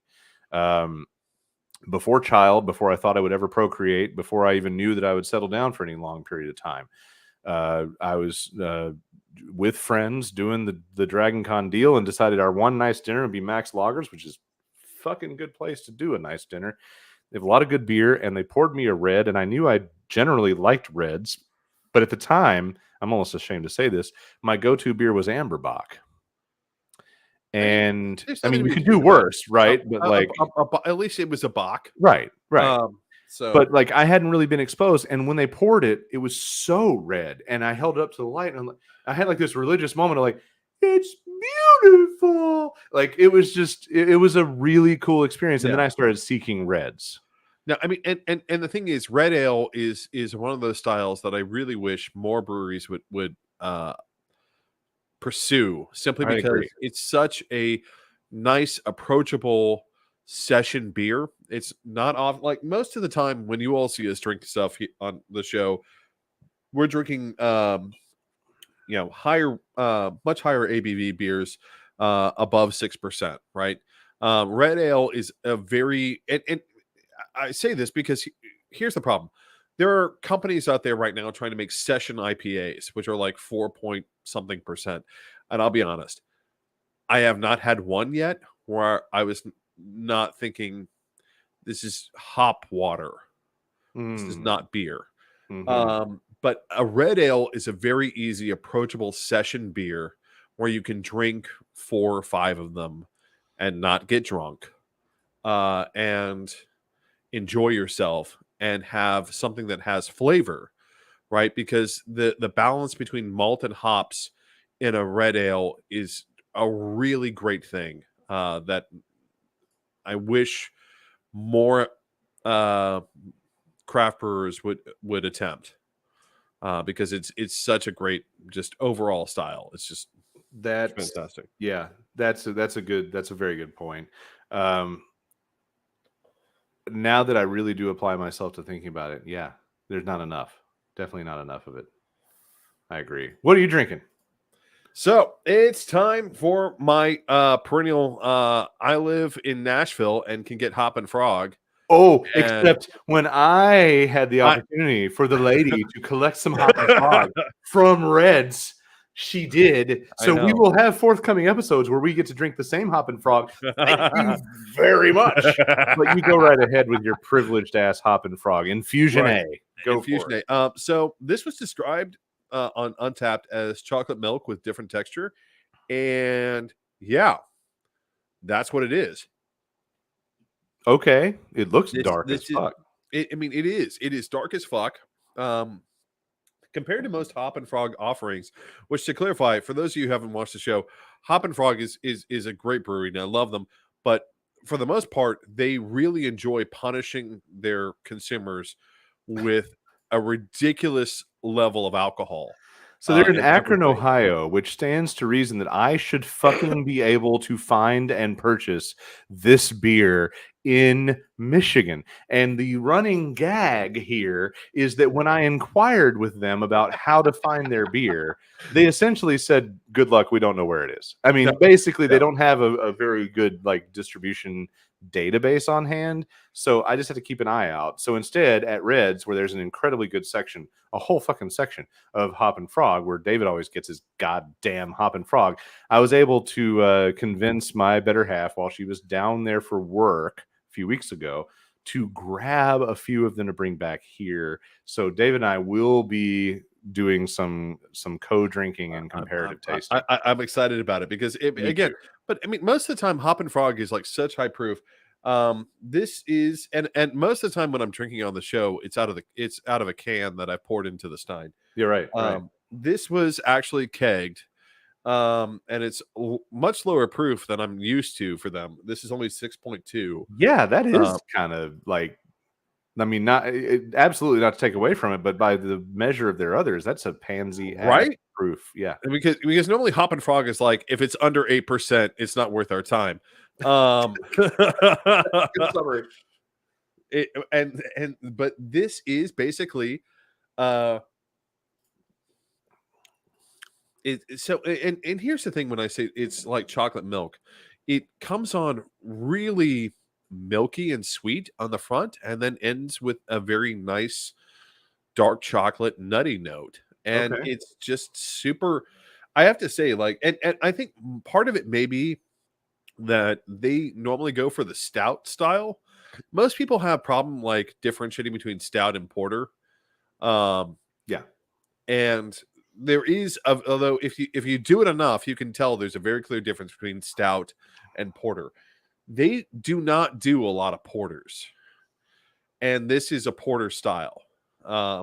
Porter styles are typically going to be smoother and a little bit smokier. Stouts are going to have, you can throw a lot of different flavor notes in a stout. Did you pour that from a can? Nope. Or was it Came a from a keg. growler? Okay. I was about to say that was a hell of a big fucking pour for a can. No, well, that's why I got it, is because it was kegged, and they got it kegged. Well, as I described to the ladies earlier at the event, I try to drink a couple beers each night when we do this, and you drink a fucking lot of beers because you're more of a lush than me. David's tolerance is probably a little worked up further than mine. Not necessarily worked up further, but I just can't. I don't enjoy the same schedule. I can drink Lucas under the table, is what he's saying. On the weekends, it could be a contest, and we're gonna get his ass up here to Grand Rapids one day, and we're gonna go to New Holland, and we're just gonna exist there for a while. See, but I always have my secret power, which is I'm an ambulatory drunk, right? I will be completely blackout and not know what's going on, but yet somehow the unconscious part of my brain will still be able to be like, yes, I can still have a perfectly good conversation. There's like an Android backup system that keeps right. It really is. I'll wake up the next day and be like, oh, that was such a nice so. I definitely had this moment a few months ago, and this was great. It's a terrible story. This is a terrible story because I remember everything up until a point. So I show up at one of my favorite bars, and that narrows it down to two choices. Right, you're at Mafiosos or you're at Greenhouse. So I show up at one of my favorite bars. I'll let you figure out which one. And this very elderly lady slides up next to me. Mafiosos. And I called it, didn't I? It's Mafiosos. Definitely looking for. Well, I'll finish the story. And you can decide. Oh shit. Okay. She definitely decides that she wants some 30-year-old sausage in her septuagenarian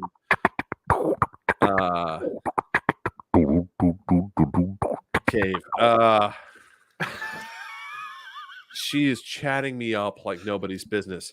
There's this girl I've kind of been talking to, who I'm just like, I text her at some point. I'm just like, please come save me. I'm trying to creatively disengage from this. Is so awkward. I don't want to talk to you in this way, or continue having you hit on me. And unfortunately, the location in question does not have a lot of different beer choices, and I had switched to gin and tonics. David's keep talking. No, dude, this was not this was not the Cougar exhibit. This was like the Lions of Savo exhibit, dude.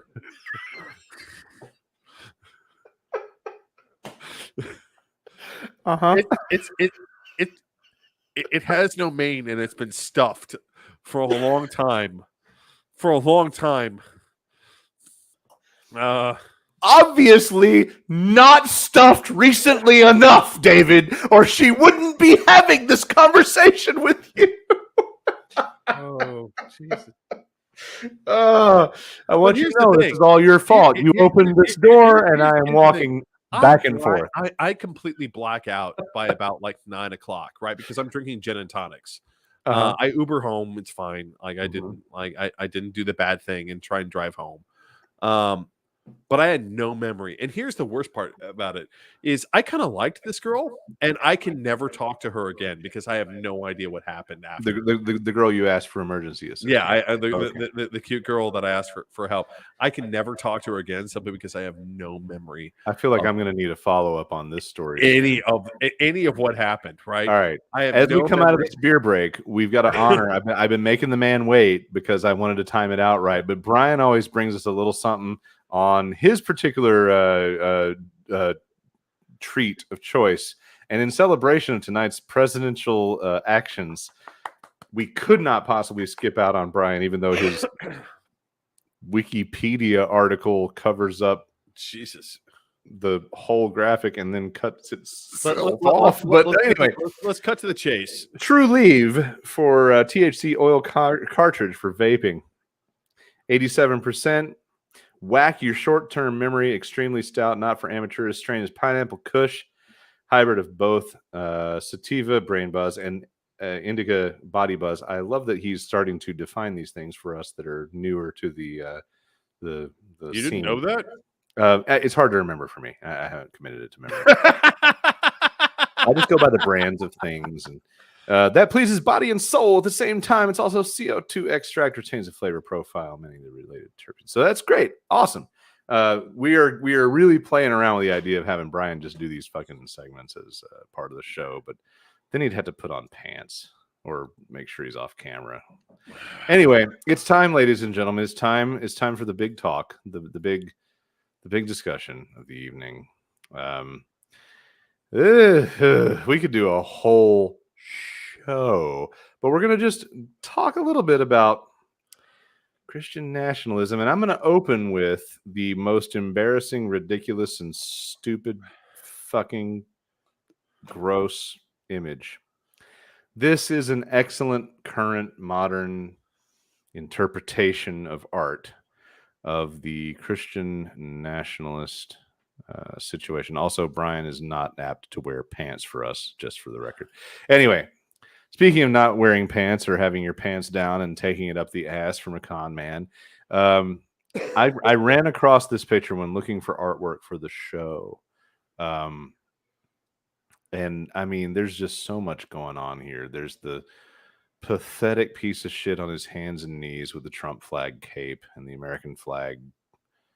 I don't know what that is. Armpit mounted. I don't know. And then there's somebody over there that's probably just a member of the media, like, holy fuck, this is a photo. But then you look over here, you got like this guy that he visited the douche aisle for jeans.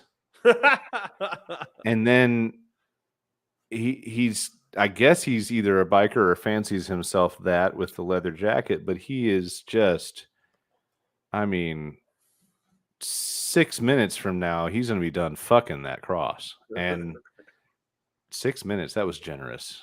42 seconds from now, he's going to be done fucking that cross.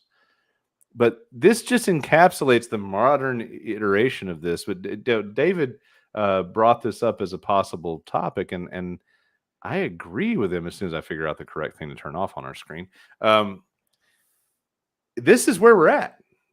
No, and the thing is where we're at. We've got a genuine, bona fide, borderline Nazi ass Christian nationalist movement that's really got steam in this nation. And I want to talk about this because this is something that's kind of like I've been watching this happen for a while, and it emerges out of a American idea called Dominionism. And Dominionism is this idea that Christianity, the church, must preclude all other things, right? The church is really the core of things. And one of the things that, Lucas and I got into a fight the other day on one of Brian's posts, and We did. One of my problems with this idea of religion and politics is I don't this. remember this. What was this like? The Amish. Oh, we didn't get into a fight with No, Brian or we each didn't get other. into a fight with Brian. We got into a fight with someone else. Yes. We got into a fight with one of That's what I'm Brian's acquaintances online, which I'm not going to judge, and I'm not going to speak for. But yeah. The person that said you were using big words, and well, we were both using big words when. Yeah, apparently we were both using big words. They're like, you're overeducated. I'm like, only one of us is overeducated. The other hates college. Wait, what did you say? What was your word? Mine was fulcrum. I dared to use the word fulcrum out loud, and holy fuck, that was terrible. I don't know what word I used that made her think I was using big words. I mean, you did come off as your well vocabularied, pompous ass standard, but I still think the average American educated to a 6th grade degree ought to be able to interpret you. Generally speaking, I would hope so. But I mean, it's one of the things that pisses me off about this idea of Christian dominionism is, if we're being 100% like, let's pull back from everything. Let's just analyze the pros and cons of things. One of the things about having faith overcome reason in government is there's no accountability at the end of the day, right? And we've seen this time and time again. We've seen, especially in in the Roman Catholic Church, we've seen this in child abuse scandals and in financial scandals. In evangelical churches, we've seen this time and time again. Big time. With, again, faith overcoming reason. Well, I can do this and ask God to forgive me, or we're going to massage this horrible thing that I've done because you all perceive me as more godly, right? And I want to point out how many times I have danced into this territory, and you've been a little bit defensive as a religious person when I say that religion is fucking all these things up. No, but here's the thing. I've pointed out frequently, like, the reason these motherfuckers are opposed to mitigating climate change is because what the fuck do they care? They're saved. Well, because the difference is you can have religion and reason coexist side by side. You can have faith and reason. They don't. They don't. Can. You are right. When you don't have them coexist side by side, then you end up with a problem. So Dominionism is this idea that we must have a Christian-based society, and from Dominionism arises this idea of Christian nationalism. And I want to read off real quick. They have this mandate that they call the 7 Mountains, and it's based off a section of Revelations, Revelation 17, 1 through 18. And here is the mind which hath wisdom. The 7 heads are 7 mountains. And in the idea of Christian nationalism, they have to seize control of what they consider the 7 mountains, which are family, religion, education, media, entertainment, business, and government. And it is by seizing control of these 7 mountains that they will. Yeah. There's no follow-up answer, because normally when you follow on with the follow-up answer, you end up with where they're actually coming from, at least in my opinion, which is a philosophy called millennialism. Now, millennialism, no, Lucas, not the generation. I know. Fuck off. Millennialism is this reoccurring theme in Christian cult. It's basically doomsday cult, right? Let me throw this in. That fucking list and recipe you just listed off makes me feel like I'm also checking off the fascism checklist. Yep.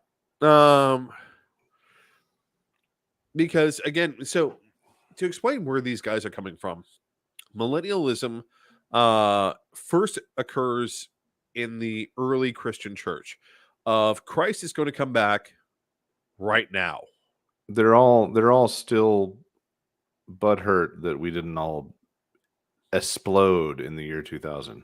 Well, no. Actually, millennialism actually refers back to the last millennium. Oh, good God! Really, Right? 1900?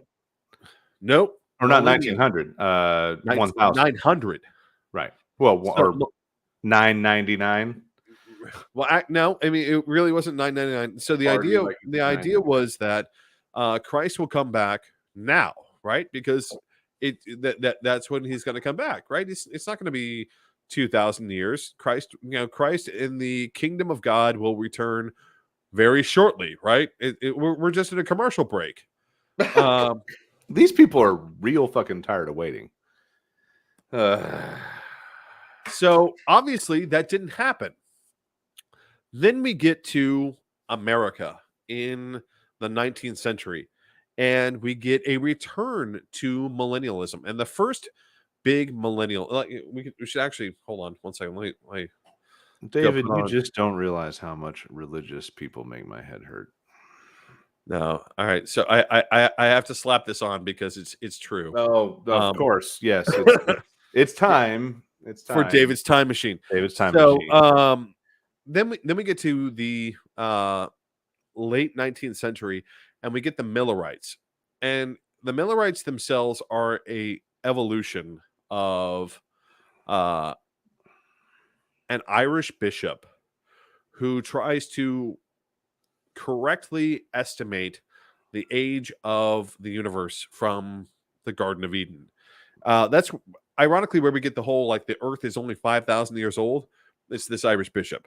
But using that, a group of American evangelical Protestants under the pastorage of Reverend Miller decide that Christ is coming back now. And they all sell all their possessions and gather. Jesus is coming. Look busy. Right. They sell all their possessions and they gather in a field in Pennsylvania on the appointed day. And of course, Jesus of Nazareth doesn't show up.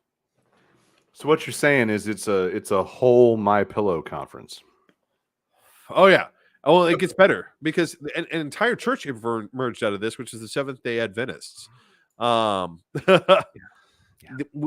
We've been having this conversation in America over and over and over again of we're going to suddenly have the Messiah return. And the problem, this is what kind of where we're at. Well, hold on. I want to interject. Yeah. I've said this before. I don't know if I said it on the show, but I said it to you for sure. I've said it to almost anybody I've been close to at some point when sociopolitical things come along. I'm 100% sure that we've missed out if Jesus has ever come back, and we will miss out because everybody that's ever said they were Jesus, like David Koresh, is a fucking nut job and got the full force of the federal government injected into their ass and blew them away. So to me, I won't go into my personal philosophy, which is I have a whole aspect. I have a whole theory about the religious aspect of that moment, but I mean, yeah, okay. Right. If it's all true, then it's not going to be possible to, Here's the thing: if you have to say that you're Jesus, away, but you probably aren't Jesus. You have rebutted me in that way before, and I will give you the space for that notion. It's just funny to me when all these people are like, Jesus is coming back. Like, well, last time somebody said he was Jesus, we fucking injected flames and gas into a compound. No, it's like the joke. It's like the constant joke. If you have to say that you're a god, you probably aren't a god. Somebody should have told that to Gozer, right? Anyway, so I mean, these people have been around in America for a while, and for most of American history, they were a joke. But now marginal, sidelined, insignificant, and then Trump. Right. Well, no, but this is before Trump. These people have been been building momentum since before Trump. But the presence in legitimate electorate really didn't happen. Oh yeah, definitely did. No, it's definitely been happening in local elections. Well, yeah, but like the tip started to tickle the vulva in the '90s with Newt Gingrich and fucking bullshit like Yeah, that. very much so. The And full all in down to the balls didn't really get going without Trump. it was going to, but yeah, we're there now. I don't think it would have been as sudden. Like this was it was No, supposed to no, be a little bit subtle, but this was like just shove it in hard and make her bleed. Like it no. was I mean, bad. this was happening, and the problem is that a lot of people didn't recognize that it was happening. If you looked at the House of Representatives, you had a lot of people who were being elected on Christian Dominionism. I would argue that the flip in Ohio from blue to purple to red is almost entirely on Christian Dominionism. I would definitely argue that the Florida flip is almost entirely on Christian Dominionism. Okay. I won't Uh, argue with it. I think you're not wrong. and so I mean, but again, so the 7 mountains that these people think that they have to control: family, religion, education, media, entertainment, business, and government. And I want to point out, like, these are patient people. Hobby Lobby, right? We have Hobby Lobby. Hobby Lobby is a dominionist organization. The reason they opposed providing birth control to their employees is entirely about dominionism. It is about their idea of we have to control. The reason it exists is because these dominionists have to control business. Chick-fil-A and its No. opposition to gay marriage is again an aspect of dominionism. You know why, David, at the end of the day, even though I know that I have plenty of problems, just like any average American that admits it, at the end of the day, the way I know the difference between me and a truly mentally unstable individual is that when I see a Hobby Lobby, in my mind, I press the accelerator and I aim for the door. But in reality, the film cuts back to me parking and just walking into the Kohl's instead. Right. And that was a little shout out for the Grand Rapids Alpine Avenue scene. Or the Michaels or literally any place else that I Joe don't think might I've have. ever seen a Hobby Lobby next to a Michael's. That would be No. some balls. Right. That would be a genuine market comparison. You could just sit in the parking lot with a people counter and like, how many people know what's up? I think it's telling that there's very few Hobby Lobbies anymore in any sort of Democrat jurisdiction, and Hobby Lobby basically exists entirely in purple or red now. You shut your hole. There's one like 2 miles up the street.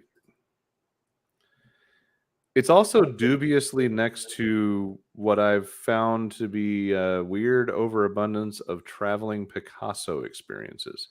I thought there was just one, and then another one showed up. And also, there's a Spirit Halloween next to it here in Grand Rapids, which is behind a shopping center that's up at the street that has a Spirit Halloween store. And I'm totally going to take some random afternoon and go to both of these Spirit Halloween stores and be like, okay, so what's the deal? Like, who's got me? But anyway, back to the point. I mean, these guys are nuts. But more importantly, of their nuttiness is that they are consistent, right? They preach a cult-like obedience to we have to do this, we have to do this, we have to do this, we have to do this, we have to do this. And it's actually one of the reasons they're successful in business is if you manage to find yourself towards the top of one of these organizations, you can just simply pick up the money that these people are handing you, handing the church, and then turn around and plow it into your business, even if whether or not it's profitable or not. It is a license to print money. But recently MTG has said, "Oh, I'm a proud Christian nationalist." Bobbert has declared that she's a proud Christian nationalist. several Republicans have declared that they're proud Christian nationalists. And when they say Mary Christian Miller. nationalist, yeah, this is what they're actually talking about. They're talking about Chris Kovac. I'm looking at the list right now. they're talking about Dominionism. They're talking about the idea that, and DeSantis uses a lot of talking points. They're talking about the idea, and even actually, in its own way, the Roman Catholic Church in America, especially the American Conference of Bishops, has taken up Dominionist talking points.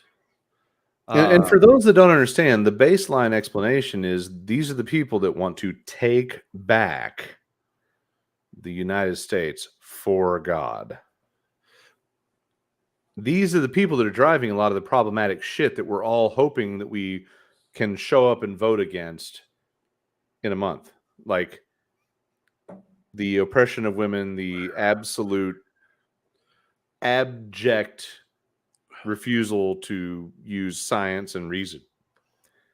And these are the people that have led your crusades for commandments in the courthouses and just all of this fucking shit. I want to clarify something. All the shit that when I was a teenager in the 90s, I thought was harmless, dumb, stupid, bigoted religious shit from Newt Gingrich and his fucking crowd has evolved into even more. And I want to clarify, like, because you use the word crusade, and I want to harken back to someone who actually tried to stop this, which was a very well-known evangelical preacher by the name of Billy Graham.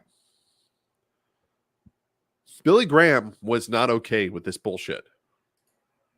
Billy Graham was someone who looked around and said, you know, I want to, in my own way, believe that I'm bringing people to Christianity, but I'm not violent about it. Like this is not a political movement. This is a religious movement. And I have to say, because I've had this conversation with Southern Baptists before, and I'll bring a little bit of my personal experience into this, which is, as an Episcopalian, to these people, I'm a Christian Jew, right? I am an anathema, right? I belong to a sect which says that I don't have to convert anyone. Everyone's fine just the way they are. If you're atheist, that's fine. If you are Catholic, that's fine. If you're even, if you're Protestant, whatever. And if they end up coming to my party, then good for them. But you're not out there recruiting. Right, because everyone's fine just the way they are. And on top of that, my only religious obligation is to act with justice towards other people, right? To act with compassion, mercy, and charity. Right? Well, and it should be recognized and understood. This shit is not just America. Putin is a Russian Christian nationalist. Well, well, Putin, and also the other place where Christian dominionism is taking root is Brazil in a big way. If you want to understand why Bolsonaro has been able to take a country which has been so proudly democratic since the overthrow of the military junta in the 1980s, and now is on the verge of reinstating a military junta in Brazil, it is because of Christian dominionists pouring money into northern Brazil, and taking actually what was traditionally obviously a predominantly Catholic country.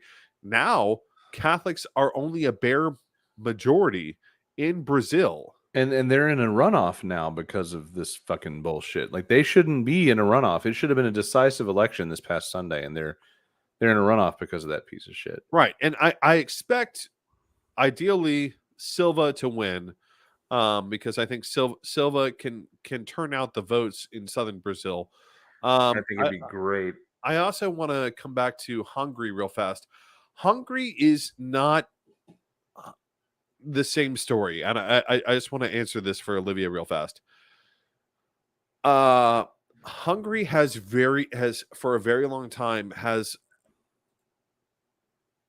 an ethnic issue where they don't feel fully European, because and Europe has done not a great job of integrating Hungary.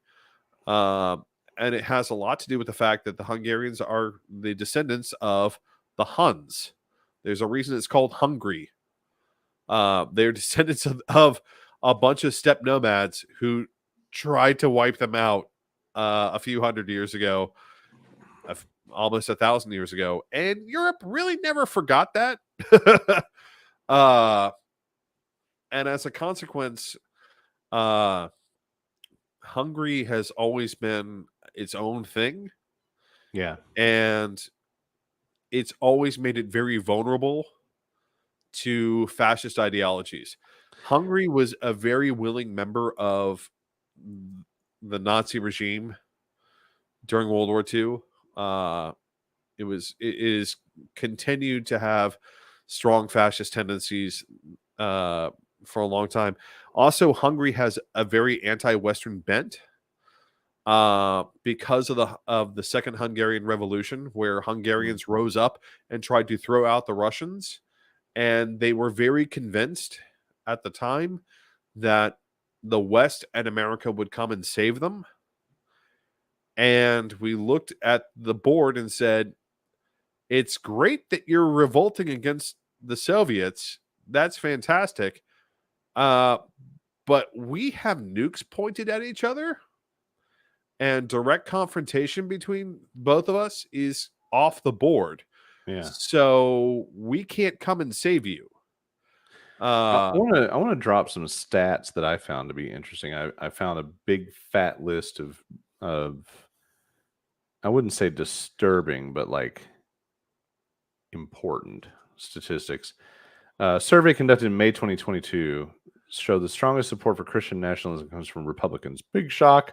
Right. Who identified as evangelical or born again Christians. This demographic group, or of this demographic group, 78% are in favor of formally declaring the United States a Christian nation versus only 48% of Republicans overall.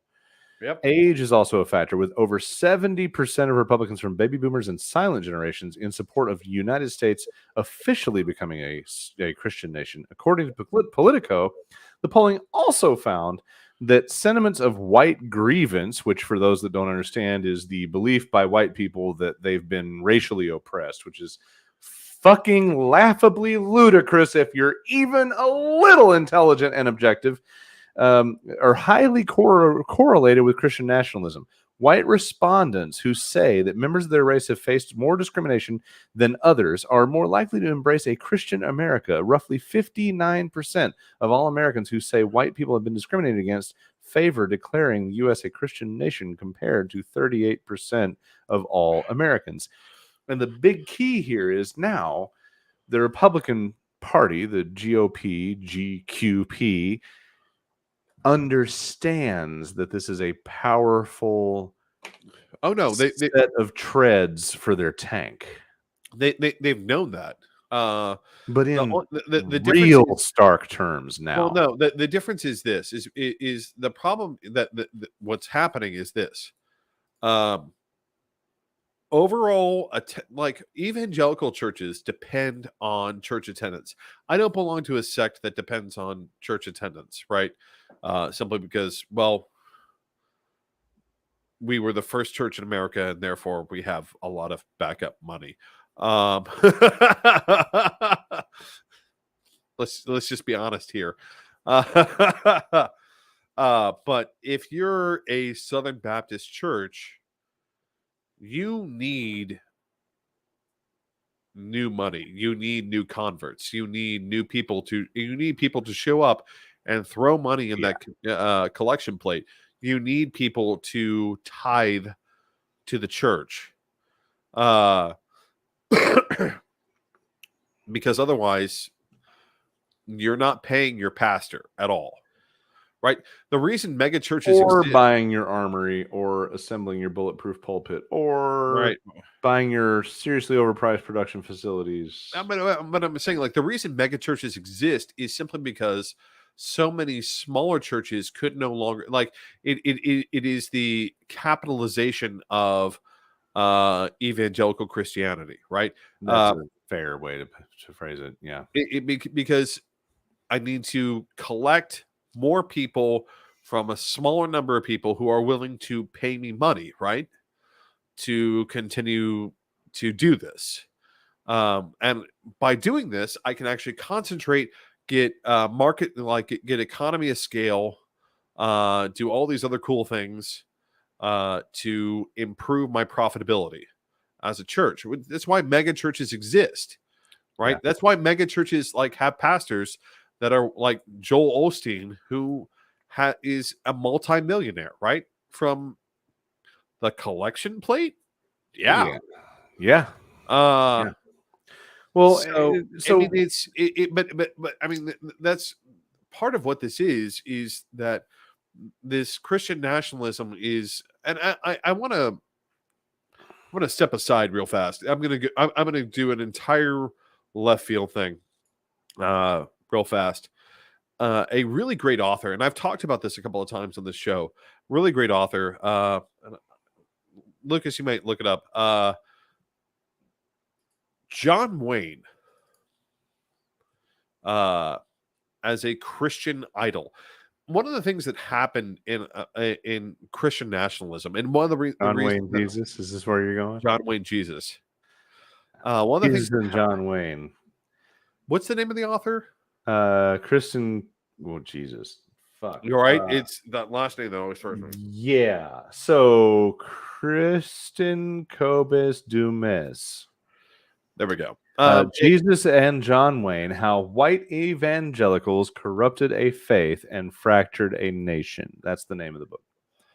So one of the things that's happened in Christian nationalism since the Millerites, because the Millerites were just pure on millennials. Fractioned a nation is a great way to put that. The Millerites were just pure on evangelicals of Jesus is coming back now. Modern Christian evangelical church, obviously there's a problem. Jesus didn't show back up. Right. So what's happening? And one of the things that they latched onto was this. Well, we need a new powerful Jesus. Ironically, they did the exact same thing that Christianity has argued why those Jews who didn't convert to Christianity, like what they were latching onto was, early Jews were looking for a military Messiah. They were looking for a physical Messiah who was going to liberate Israel. That's why they didn't follow Jesus. And Jesus was talking about a spiritual liberation. That's one of the argument that I was always raised on, which was the difference between Judaism and Christianity is you should still be a good Jew, but the understanding of why Jews didn't convert was they were looking for something else. And that's fine. But in mid 20th century America, right, Christ still hasn't returned. That's a problem for a lot of these people. And so they were still looking for this savior figure. And here comes John Wayne of, I'm for Western civilization and I'm your epitome of masculinity. I'm what you're going to imagine and believe to be the perfect man. And now we fast forward nearly 100 years from there, right? And we end up with this philosophy of how America should be, that, well, men aren't men, right? They're too metrosexual. But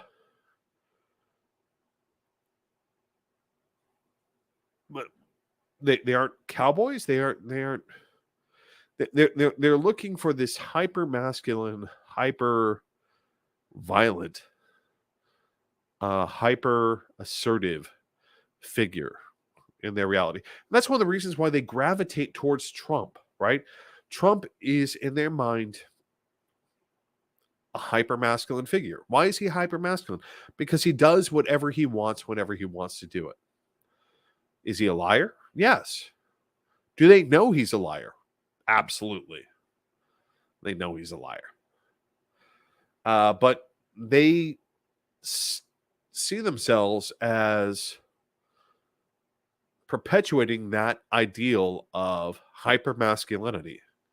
Trump is going to be the one that delivers them because he does whatever he wants. That's their definition of hypermasculinity. He fucks whoever he wants. Monogamy doesn't mean anything to the lesser mortals, right? Whoever he wants, aka whoever he can pay. Yeah, whoever he can, but it doesn't or matter to them. grab by the pussy, whatever works. Women in their mind are inherently inferior because they are not hyper masculine, right? They cannot be the leaders. I was stepped away. Did you hit these comments yet? I love these. I did not. They wanted a Messiah from the lineage of David to fulfill the OT prophecy. Men aren't men anymore. Have they seen Victorian men? Right? The foppishest of foppish. And I also want to clarify. Technically, Jesus of Nazareth was from the lineage of David, at least according to biblical accounts. So, fair enough. Well, as we close in on this home stretch, the important takeaway for me on this is this used to be a sport of, oh, look at the crazy people. Aren't they amusing? Aren't they fun to watch? And now it's gotten worse and worse. These people are a legitimate, clear and present danger. And I want to come back to the democracy, but to regular fucking people every fucking day. And I want to come back to this entire Seven Mountain philosophy, which we started out with and to talk about, which is this idea that we have to control the family, religion, education, media, entertainment, business, and government. Mm-hmm.